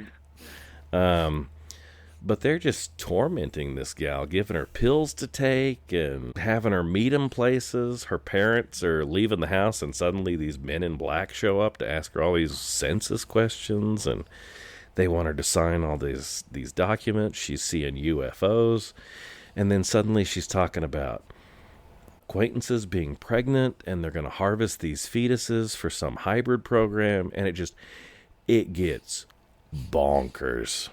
What was crazy to me is her taking pills just randomly like that. Yeah. Because she took them. Yeah. And I wonder if that's the same pills that one guy took. Interesting. This is one of those things, too. The people who report seeing these men in black type entities, they act like they don't know how to eat. They don't know how to drink. There's a lady who... She is under the impression it is a person representing the Air Force, but he comes in to chat with her about a UFO sighting. I don't know if that came up in the conversation, but she offered him some Jell-O, and he tried to drink the Jell-O, and she had to show him, no, you eat it with a spoon. Just these really strange... I don't know, it's strange. Going back to the tall guy with the wire coming up his leg when he was asking for water. He told that family that his friends call him Tiny. Oh, yeah. And then what you're saying now, my mind, because, I go to humor all the sure, time. Of course. I'm flashing back to the guy in the first Men in Black that's all like, sugar water. Yeah. Give me sugar. In water. Water. He asked for some sugar water.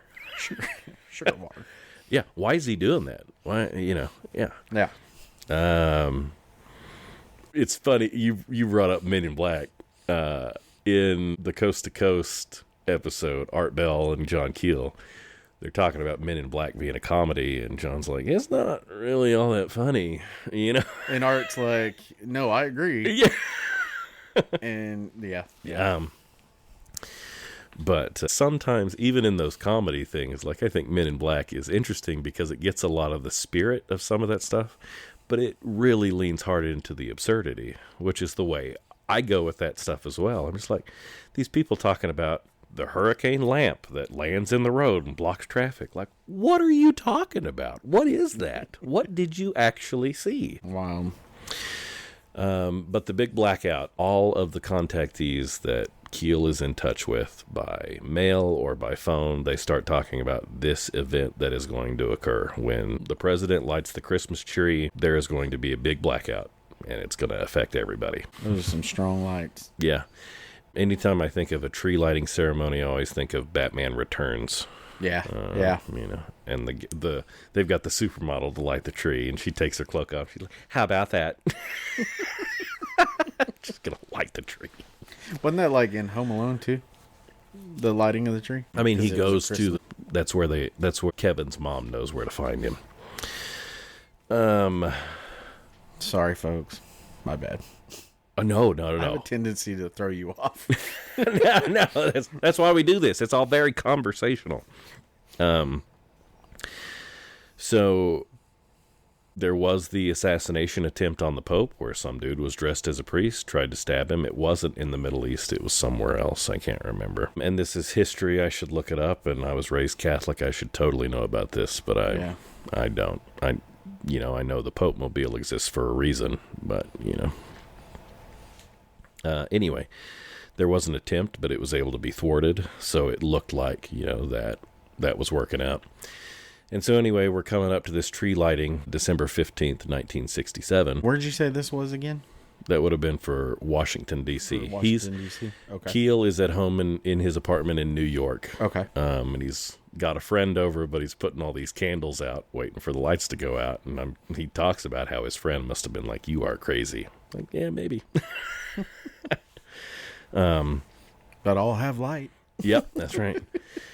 And he's setting all this stuff out, and they're watching the live news of this Christmas tree lighting, and the president in Washington, D.C. goes up to light the Christmas tree, and tree lights up, and everything's fine. No blackout.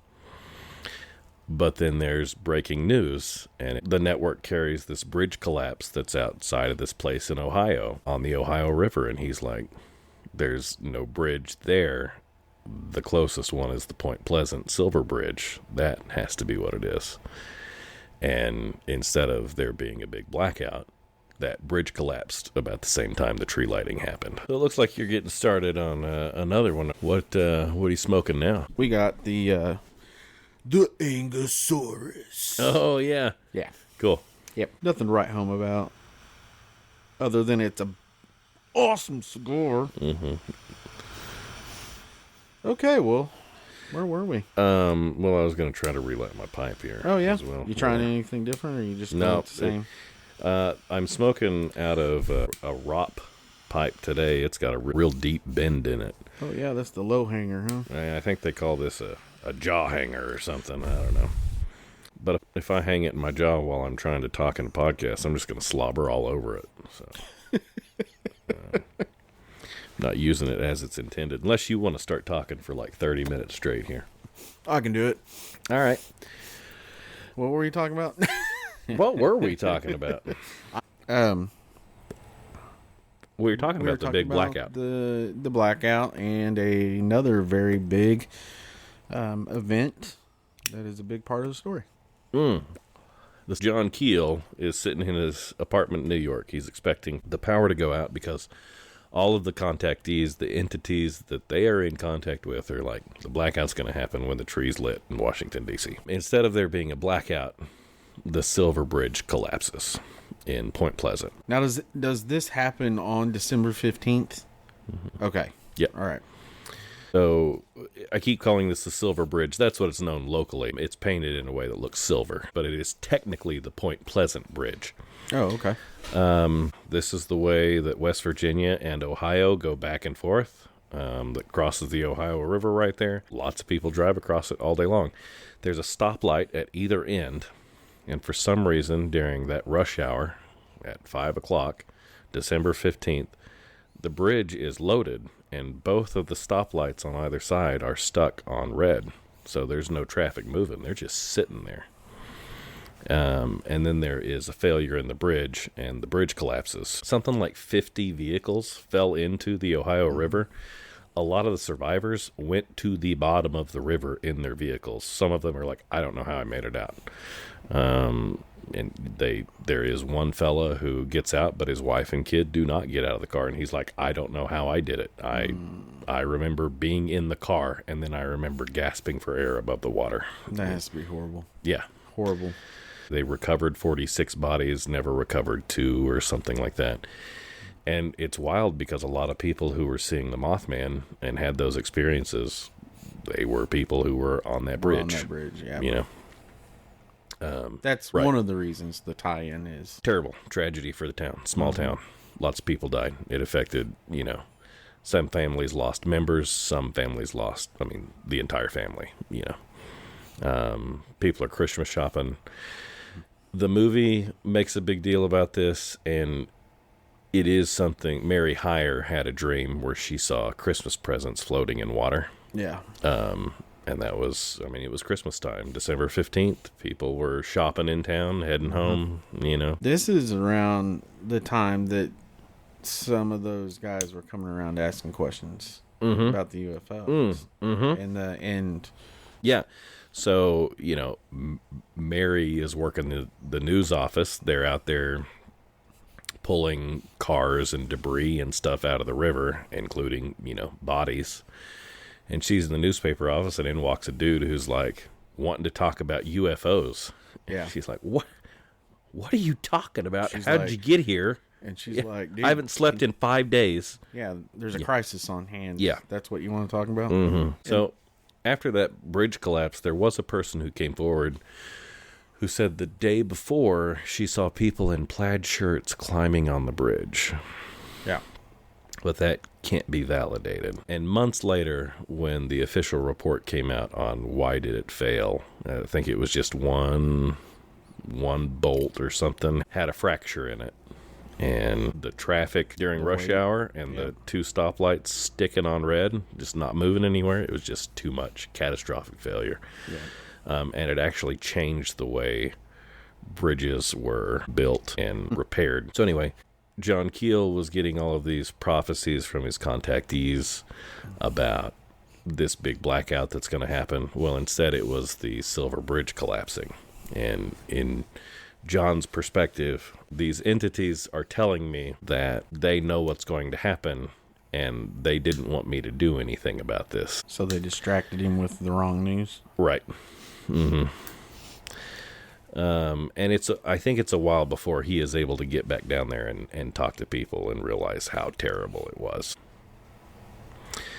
It really affected his worldview, this whole experience.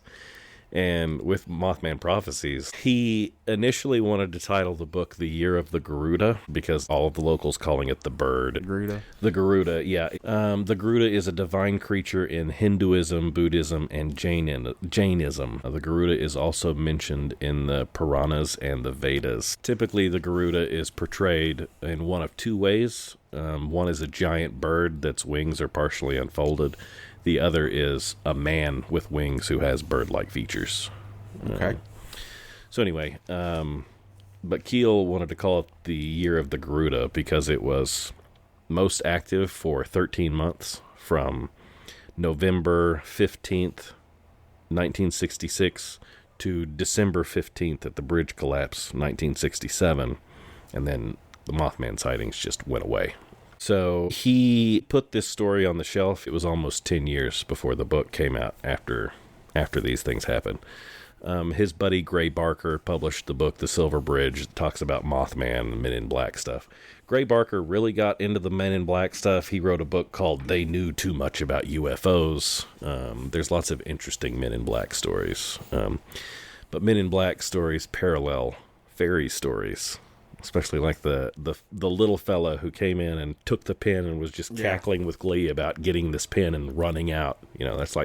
That's fairy stuff. It's really strange. There was an interesting story. They were out and they got confronted by a strange man, and they end up taking his boots, his watch.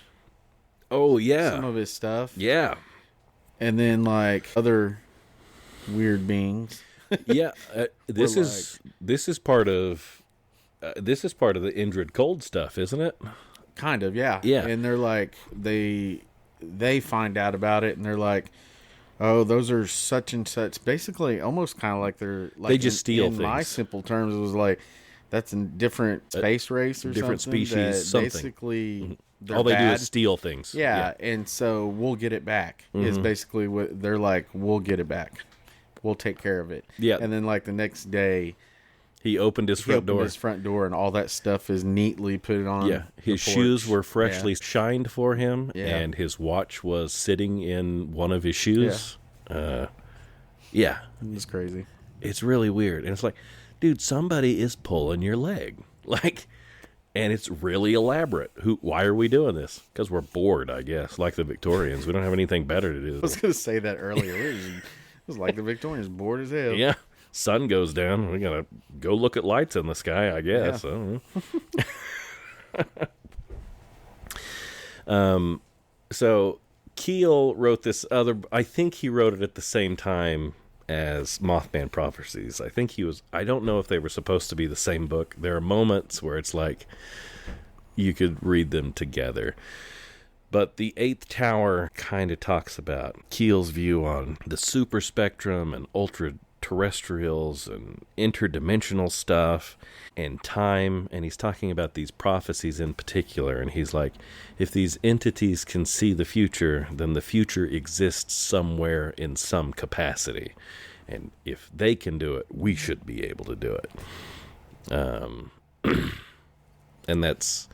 Kurt Vonnegut is one of my favorite authors, and he has a race or a species, and I don't know how it's supposed to be pronounced. I remember it as Tralfamadorians, something like that.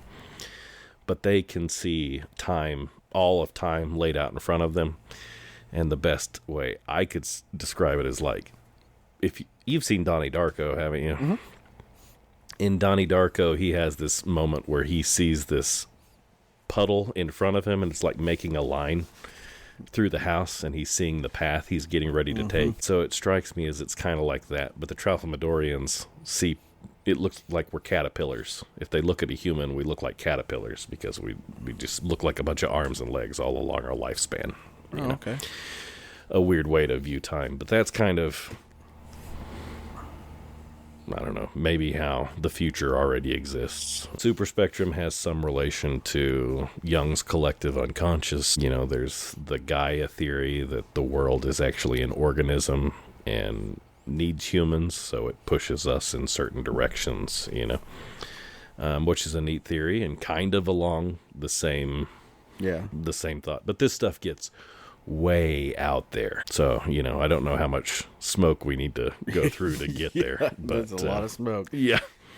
I saw a comic today, and it was like a classroom setting, and there was basically the teacher, and they were in the doorway, and the teacher has her hand on Earth, like it's a little cartoon Earth, and then there's like all the other planets that are in the classroom, and all of them are saying, "Ooh, he got humans.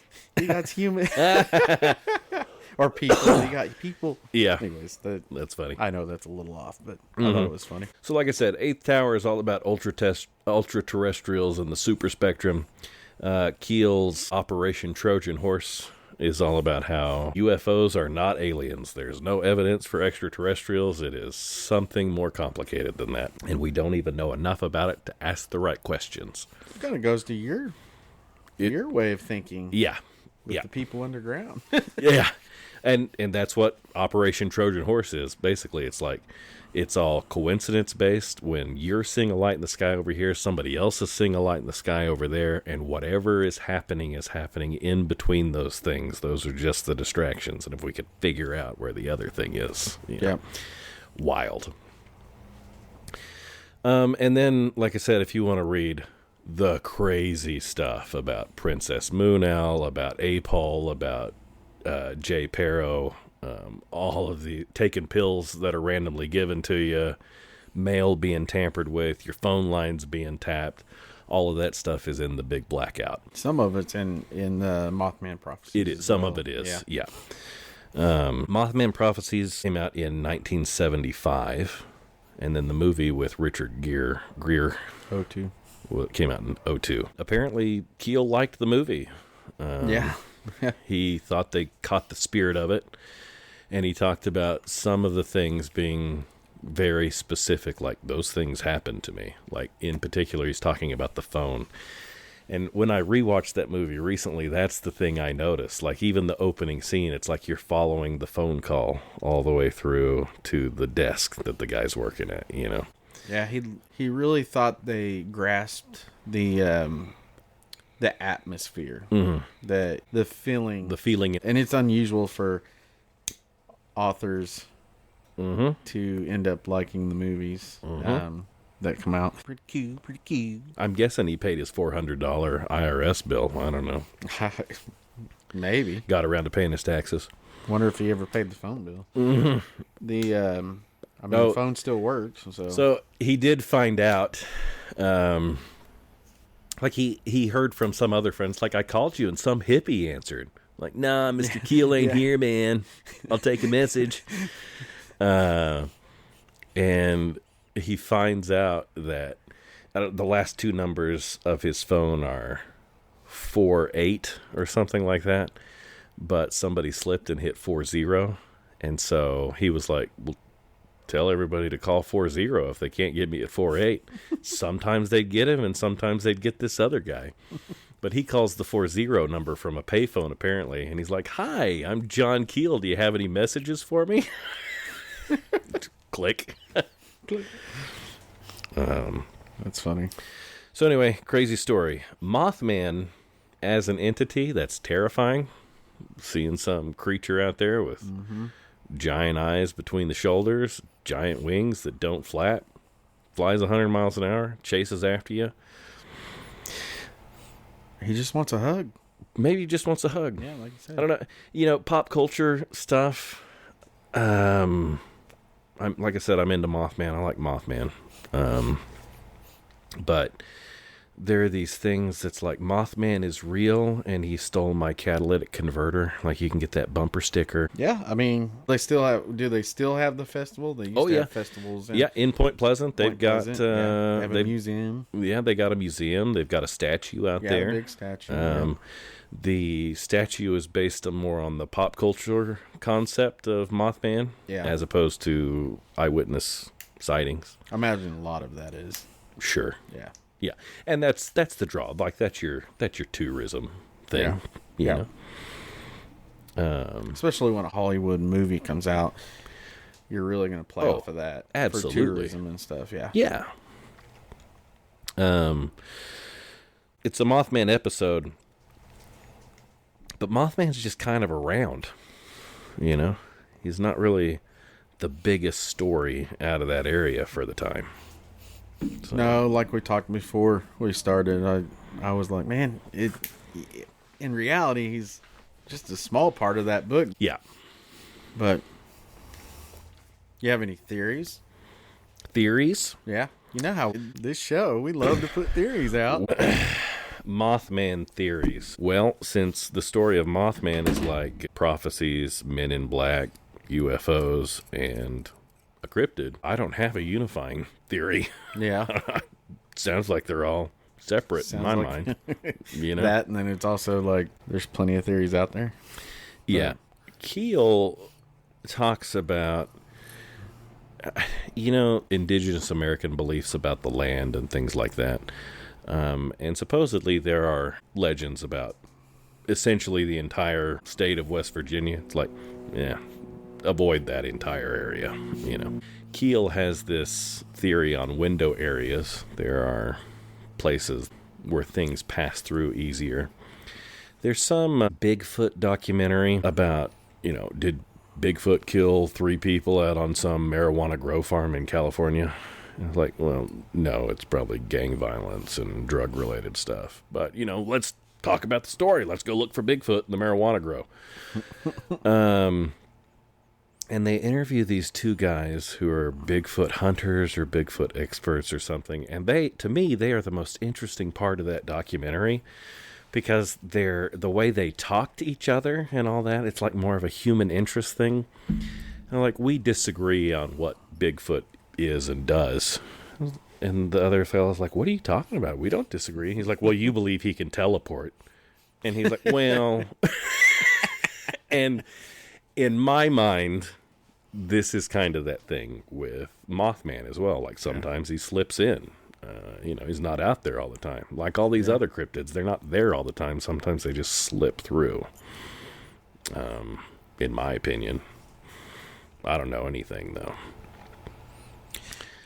You know, when you start talking about spiritualism and stuff like that, and they talk about different planes that there are, I kind of see it that way. I kind of see it like sometimes there's a slip in the veil, if you want to say it that way, where things happen that leak into a different plane, say our plane that we're living on. And that's where you get these happenings. And then when that energy comes into that plane, leaks into the plane you're on, of course, us being free thinkers and free will, everybody's going to have their own perception of what that energy is. Yeah.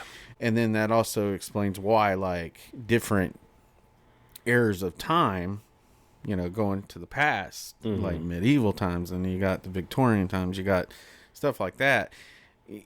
Whatever you could ground, if that makes sense, is how you percepted these things. Yeah. Oh, yeah. Whether it be fairies is what you, like everybody was thinking, or during the UFO thing where it's alien and it's from space, or ghosts in the Victorian time. Like, so I really feel like it's just some kind of energy that's being leaked from another plane, and then we percept that energy however it comes to us. Yeah.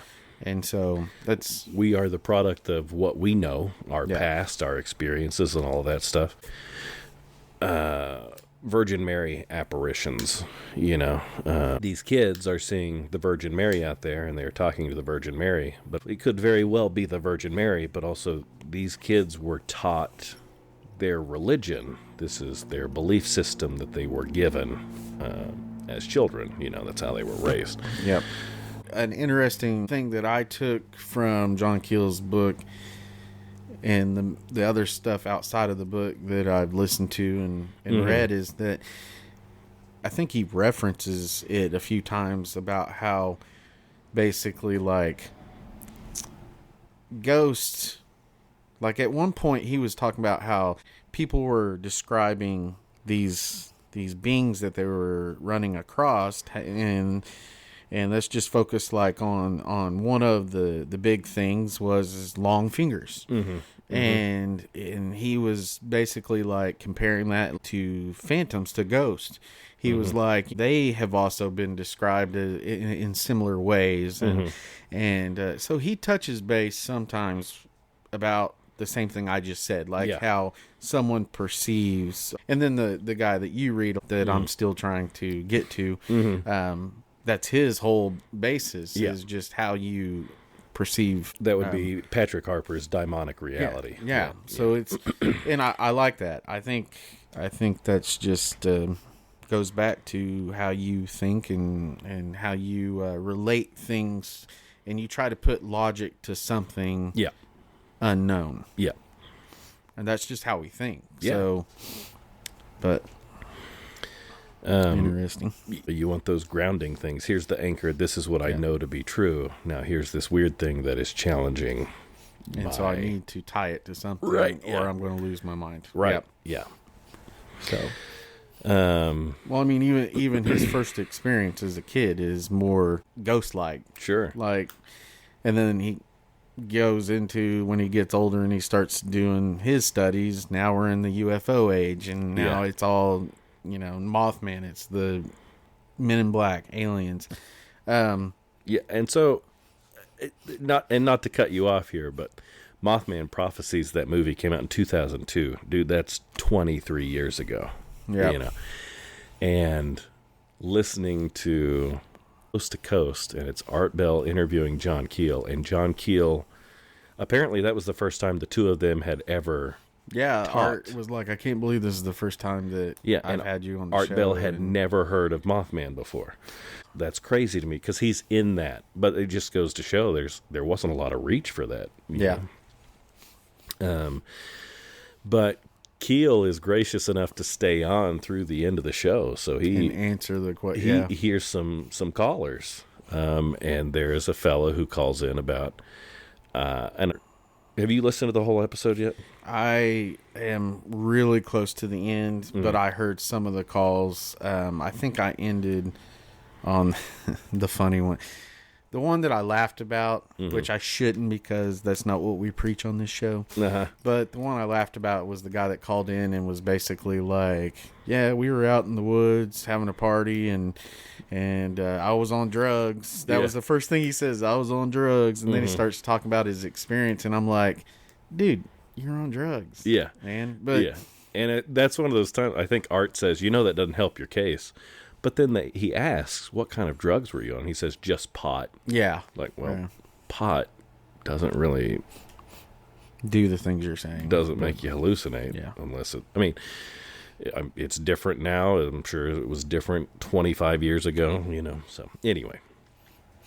But there is a caller that calls in with, I would call it traditional poltergeist activity that he is talking about. And this caller is talking about taking pictures and getting this form on pictures. And so they're asking questions like, who is it affecting most? And it's like, well, my new girlfriend is who it affects the most. And it was like, how old's your daughter? Like, well, my daughter's 12, I think is what he says. And he's like, but it's not affecting my daughter. It's affecting my girlfriend. And Keel didn't tell him why he was asking, but it's like, you're asking because poltergeist activity is typically tied to a female getting ready to enter puberty. And that's when most poltergeist activity happens. Okay. That's new to me, too. And we talked about that some during the Fox Sisters thing. Typically, poltergeist activity is surrounded by a young woman in the house getting ready to enter adolescence. In his book, there's a lot of the witness stories he's telling, like different witnesses, that are having poltergeists. And he even references it like that they're having poltergeist-like experiences in their house and all that. So that's... Oh, and it's not just his phone call. It's not just his phone that's screwing up. It's like people will see a UFO and then suddenly their phone starts ringing off the hook. And nobody will be there. Or it'll be weird breathing, and everybody thinks it's this. He makes the comment, the sexual deviant that's being nasty while listening to a female say hello, Yeah. But he's like, so in my mind, because he describes what he's doing, and he's like, I got one of those calls myself, and it sounded like breathing, and so I recorded it. And when you heighten that and play it back, it sounds more mechanical. And I'm just thinking, there's some dude cranking away over here, just calling these people, and Keel's like, hold on, I gotta set up the tape recorder. Yeah. Well, he even says something about how it didn't fit, the weird calls that he was talking about didn't fit the normal characteristics that they have done studies on of like people that would call and basically crank it out. Yeah. And I was like, how do they know those studies back in the, like, how do they, What are you comparing it to? What kind of technology are you using? Yeah. That's one of those things, too. Like, Keel talks about doing recordings and interviews, and then the people will get back and, like, the recording's not usable. It's just all static anytime he was talking. The interviewer comes out perfectly clear, but when Keel starts talking, it's all static and unusable. But yes, we should have talked about that in the main part of the podcast. These people who see Mothman or see these UFOs, they're getting visitors, they're hearing noises on their roof, people are taking pictures of their houses, their phone's ringing off the hook, their TVs are blowing capacitors. Like, it's just weird stuff. Well, you touched base on some of that. Some of that, yeah. There's a whole world. There's so much information in that stuff. And I don't know, man. The 70s was such a wild time for New Age, UFO, alien, all that stuff just was really taking off. When, was it the 60s when space travel was taking off, where we were competing with the Russians to get to the moon? And, like, wasn't that all around the 60s? Yep, into so, the 60s. I mean, you're entering the whole... This is public awareness. Whole interest in space, and so it makes sense going into that decade is basically where those 2 decades are kind of like, look at toys. But the toys that kids are playing with were, there's a lot of space related aliens. So you get a lot of your alien toys and stuff from that era. And so, anyways, but it all goes back to Harper and perception. That's right. I really feel like it's just whatever's at that time that keeps you grounded. Yeah, yeah. We don't have the technology to zip around the sky like these lights are, so it's somebody else. Is it the Russians? Is it the Chinese? Yeah. No, they don't have that. It's got to be alien. It has to be something else. Something else. Well, what else could it be? None of those things? All of those things? Oh, it's wild. My theory, Tyler, that I'm still trying to break down about the Mothman. And we talked about it a little bit before we pushed the recording button. But I feel like there was, at that time, because it was about a year span of all this stuff we just discussed happening. And I really feel like there was this race of cosmic beings that had found Earth. And were like, kind of like Invader Zim, kind of like Invader Zim. Yeah. We're going to take that planet. Yeah. We're going to take over that planet. And I feel like there's other races that were like, no, you're not going to take that planet. And there's already beings on that. Yeah. You're not going to take this one over. And then this messenger comes and he's like, listen, I'm going to have to get the word out about some of this. Just like these different races, like fighting for the good and the bad. And I think, then you come down to like, well, why was he so damn scary? Well, he can't change because that's just what he looks like from where he's from. Or it's because they knew that would be what would wake people up, what would get attention. This is something I think about a lot. Like, if you had a message, like, of course, we're recording a podcast in digital form here. It's going to be posted and be on the internet. The internet's forever. But it's not really forever. Like, if there is a catastrophic failure, we'll lose that, But if you wanted to create something permanent that would withstand the long stretches of time for whoever might stumble across it, who may speak a different language and not have any of the same cultural context, like how do you convey a concept to someone who is just so vastly different? Their experience was just so vastly different, Do you... Okay, put yourself in the Victorian age, in the 1800s. Do you think... Bored as hell. They are bored as hell. But from what we know, for the most part, when you generally look at the Victorian age, you wouldn't put space and these people in the same, like, cup. You know what I mean? Like, so you're not really thinking, are they really thinking about space? Like we're thinking that didn't really happen until the 60s. Yeah. And then we're like, okay. But there's reports from all the way back to the 1700s of, like, there was one that I don't know specifically off the top of my head. I'd have to reread it. But there was one that was from the 1800s that was like a guy went to Jupiter. Yeah. Visited Jupiter. I mean, and I may sound stupid right now. Probably. You should be nicer to yourself. I mean, when was Jupiter discovered? Like, it's something I think we forget today, and especially, I mean, every generation says the kids of today, they're missing out. Well, every generation says that. But things are vastly different. And, like, yeah, if we didn't go to the moon until the late 60s, like, what were we talking about the moon beforehand? You know? What was in the science books before we stood up there? Well, while we were sitting here talking, I looked up when Jupiter was discovered. Yeah. And it was discovered by Galileo in 1610. Okay, well, then they would know of Jupiter. So. Yeah. So there is a book, I'm reading a book right now, Magisteria by Nicholas Spencer. The subtitle is The Entangled History of Science and Religion. And I would say the first half of that book is really old history, like how it's just hard to convey how much we now know over just the last 100 years, 150 years, you know. We talk about Lovecraft and Poe and how their view of space, like it was the ether out there. You had to swim through that, you know. It wasn't the vacuum of space. It was like some sludge or something.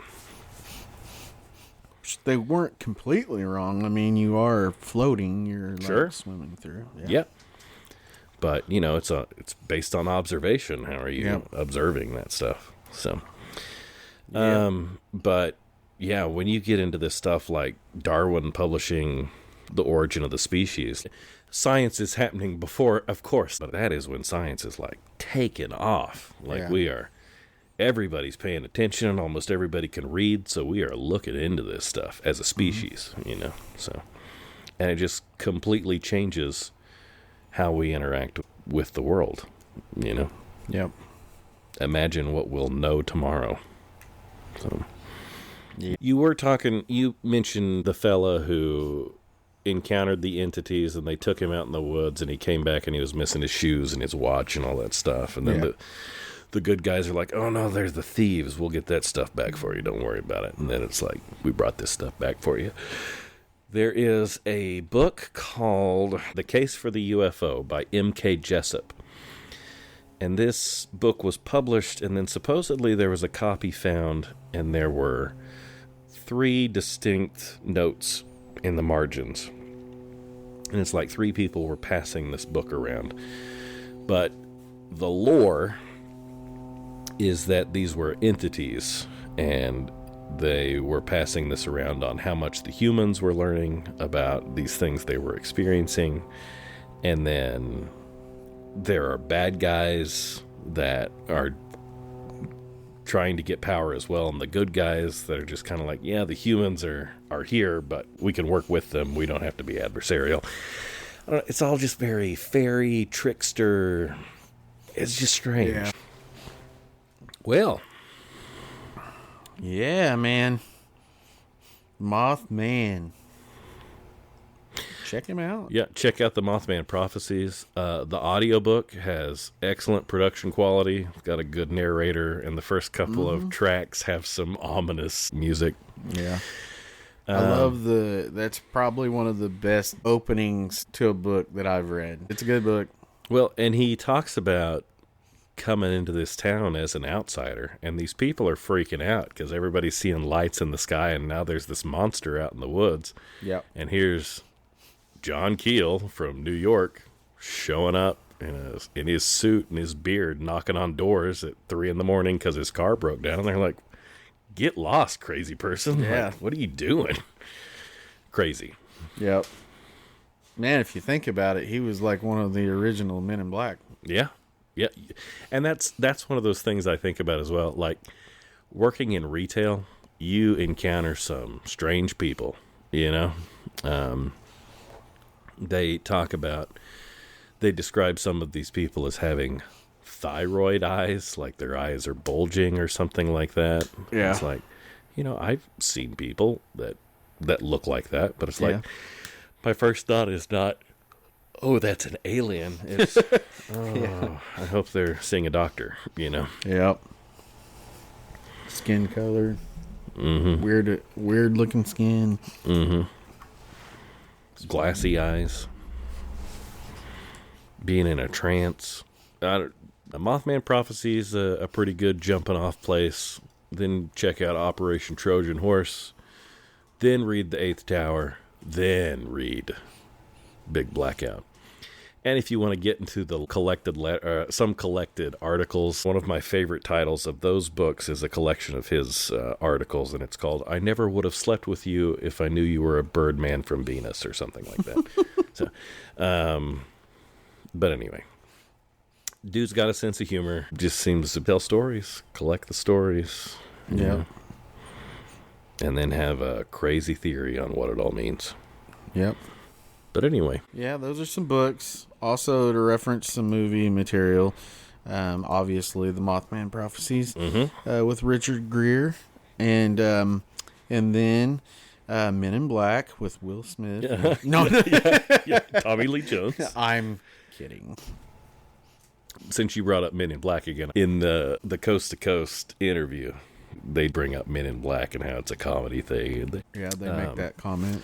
I guess I'd have to look it up, but they were acting like the second one was coming out or something. Was it the second one or the first one was like coming out that they were like in the makes? Or it would have been the second or third. It okay. would have been the second at that point because I think the first one came out in 96. 90 something. Okay. Yeah, I see. I have no sense of time, Tyler. Well, I'm just thinking about. I think I got the VHS of Men in Black as a Christmas present, and so VHS would put it at a certain time, you know.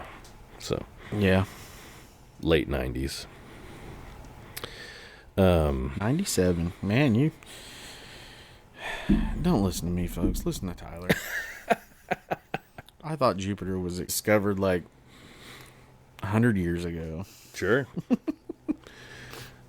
Line from Men in Black, imagine what we'll know tomorrow, but given in the context of all this stuff we thought we knew in the past, we were wrong. You know, imagine what we'll know tomorrow. Yep. Crazy.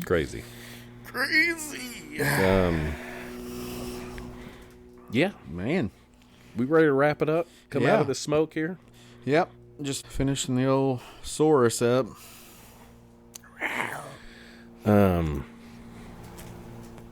I don't know. I think the last time I tried Briar Fox, I was not thrilled with it. Yeah. But I enjoyed it this time. There's a lot of variables that can go into that, into the tobacco world, cigars or pipe tobacco. It's funny you say that. I don't know if I've talked about this, but I love. One of my favorite cigar lines is Blackbird. Yeah. And so if you smoke cigars and you haven't heard of it, or you've heard of it and you just haven't tried it, definitely try their cigars. How I came across them is really like in true Dustin fashion, is that I love ravens and I love crows. And when I started my cigar smoking hobby, I came across Blackbird Company, and it was really intriguing to me because all their cigars are named after birds. Yeah. And so I bought a sample pack, and it had their main line in it. Mm-hmm. And they also have exclusives from different cigar shops and websites that I've tried along the way too. It's like my thing now. I hunt them to see if I can try different ones. But I got a sample pack of their main line and smoked through them. There was like 2 of them that I really liked, and then the other ones I was like, eh. And then there was one that I was like, oh man, I'm never smoking that again. Mm-hmm. And so throughout my career so far, I get the ones that I know I like. Of course. And I buy them here and there. But the other day I had this wild hair, and I'm like, you know what? I'm going to buy one of those sample packs again and just give them another try, because I tried those in the baby stages of my career. Your palate has refined now. Yeah, and I was like, maybe, I mean, I'm still not to the point where I'm all like, oh, that's cinnamon, that's vanilla, you know what I mean? That's not real. But I was like, you know what? I'm just going to give them a second try. Okay, so I buy this sample pack again, and I started out with the one I hated. I was like, I have to see if I still hate this thing. Mm-hmm. And I tried it, and I'm like, what was I thinking? This is awesome.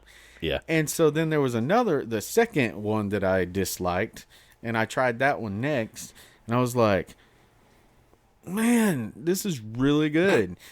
And so I ended up buying more of those, you know, and like you're saying, it's like, I guess what we're trying to say is that if you do smoke pipe or you smoke cigars or even other stuff, give it another try. Yeah. Don't always go off the Yeah. first, because what's fun about cigars and smoking pipe is it's a lot about what's going on at the time. Yeah. Like, it's not so much the actual stick itself, it's what's happening. Yeah. Like, I really feel like, and Tyler laughs at me, I feel like my cigars taste a lot better when we're doing the podcast or when we're just hanging out and we're talking. Yeah. When I'm socializing. Yeah.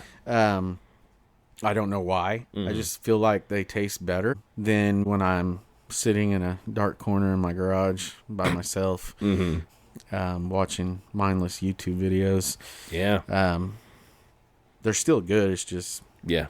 I feel like it's better when I'm like, Yeah, man. yeah. So I don't know if it's just a mind thing, like you're more focused on something, but anyways, so Some experiences are meant to be shared. So like, don't just give up on it the first time. Like, maybe wait a little bit, you know, and then give it another try. And if you still hate it, then never get for that real. one again. Yeah. Yeah. All right, man. Well, that's all I had. Great. You good? I'm good. I'm good. Are you folks good? I hope so. Yeah. Well, with the Mothman, I'm pretty sure we'll have some photos. Oh, yeah. We'll have something. We didn't have any for the last episode, Yeah. but there wasn't really a lot of stuff for that Just story show you the map. or the where gravestones. But I mean, Yeah. that's Yeah. So We'll have maybe some. in the future, if you don't see one on Instagram, it's more than likely just because of the content. Yeah. Like we did some for the cow. We weren't going to, but we found some funny pop found art some and stuff absurd like ones, that. yeah. But this one will probably more than likely have some stuff up. Yeah. Make sure we get you a picture of the grinning man up there. So Yeah. follow us on the old Insta. Yeah. Yeah. Oh, also, this is important before we wrap it up. I found this out from another podcast. We always tell you guys to go, like, comment, hit the bell, whatever, whatever platform it is that they use. Smash that button. Whatever it is. But on Spotify, you don't go on there and just push a button like other ones to like something or to rate it. It's not the easiest. You actually have to go through a few steps and actually put a rating or a comment up. But if you do, we would truly appreciate it. Yeah. So, anyways, just putting that out there. Tell your friends. Tell your know. friends. Hope you enjoyed it. And, enjoy it. we got an email address out there. Yeah. Find us on Linktree, and you can see all our links. Get in contact with us. And We're open to suggestions and comments. Yeah. Well, play us out. play us off.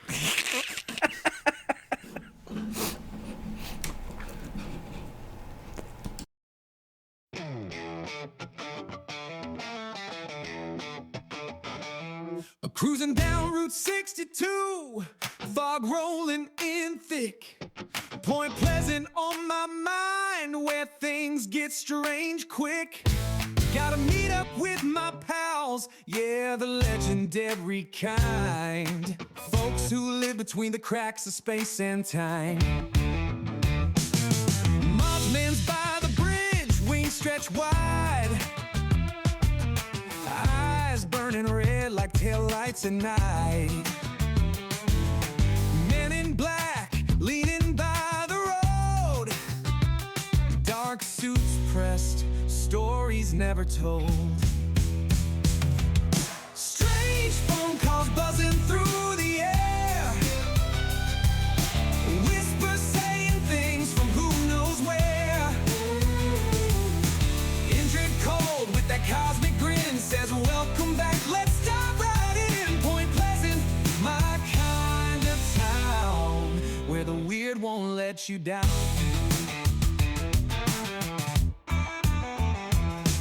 Indrid cold spoke smooth and slow, said Lanulos isn't far, just so you know.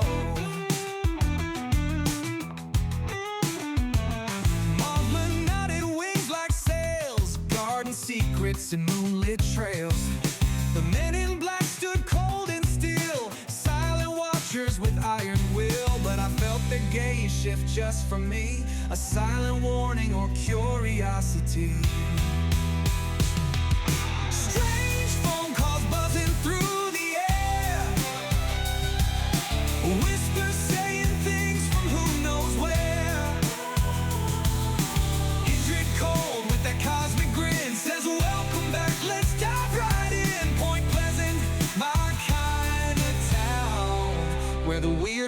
let you down. UFOs hum above, the world feels thin. Between the shadows, truth sneaks in. Time gets tangled, logic fades. Point Pleasant has mysterious ways. So if you notice a black car creeping by, or see red eyes in the evening sky, just know my friends are close at hand in Point Pleasant's haunted land.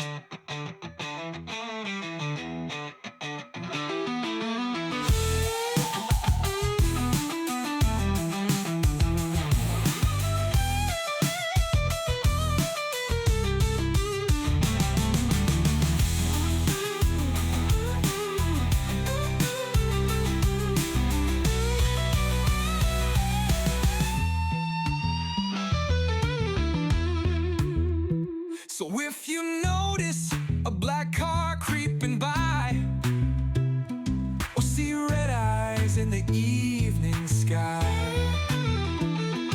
just know my friends are close at hand in Point Pleasant's haunted land.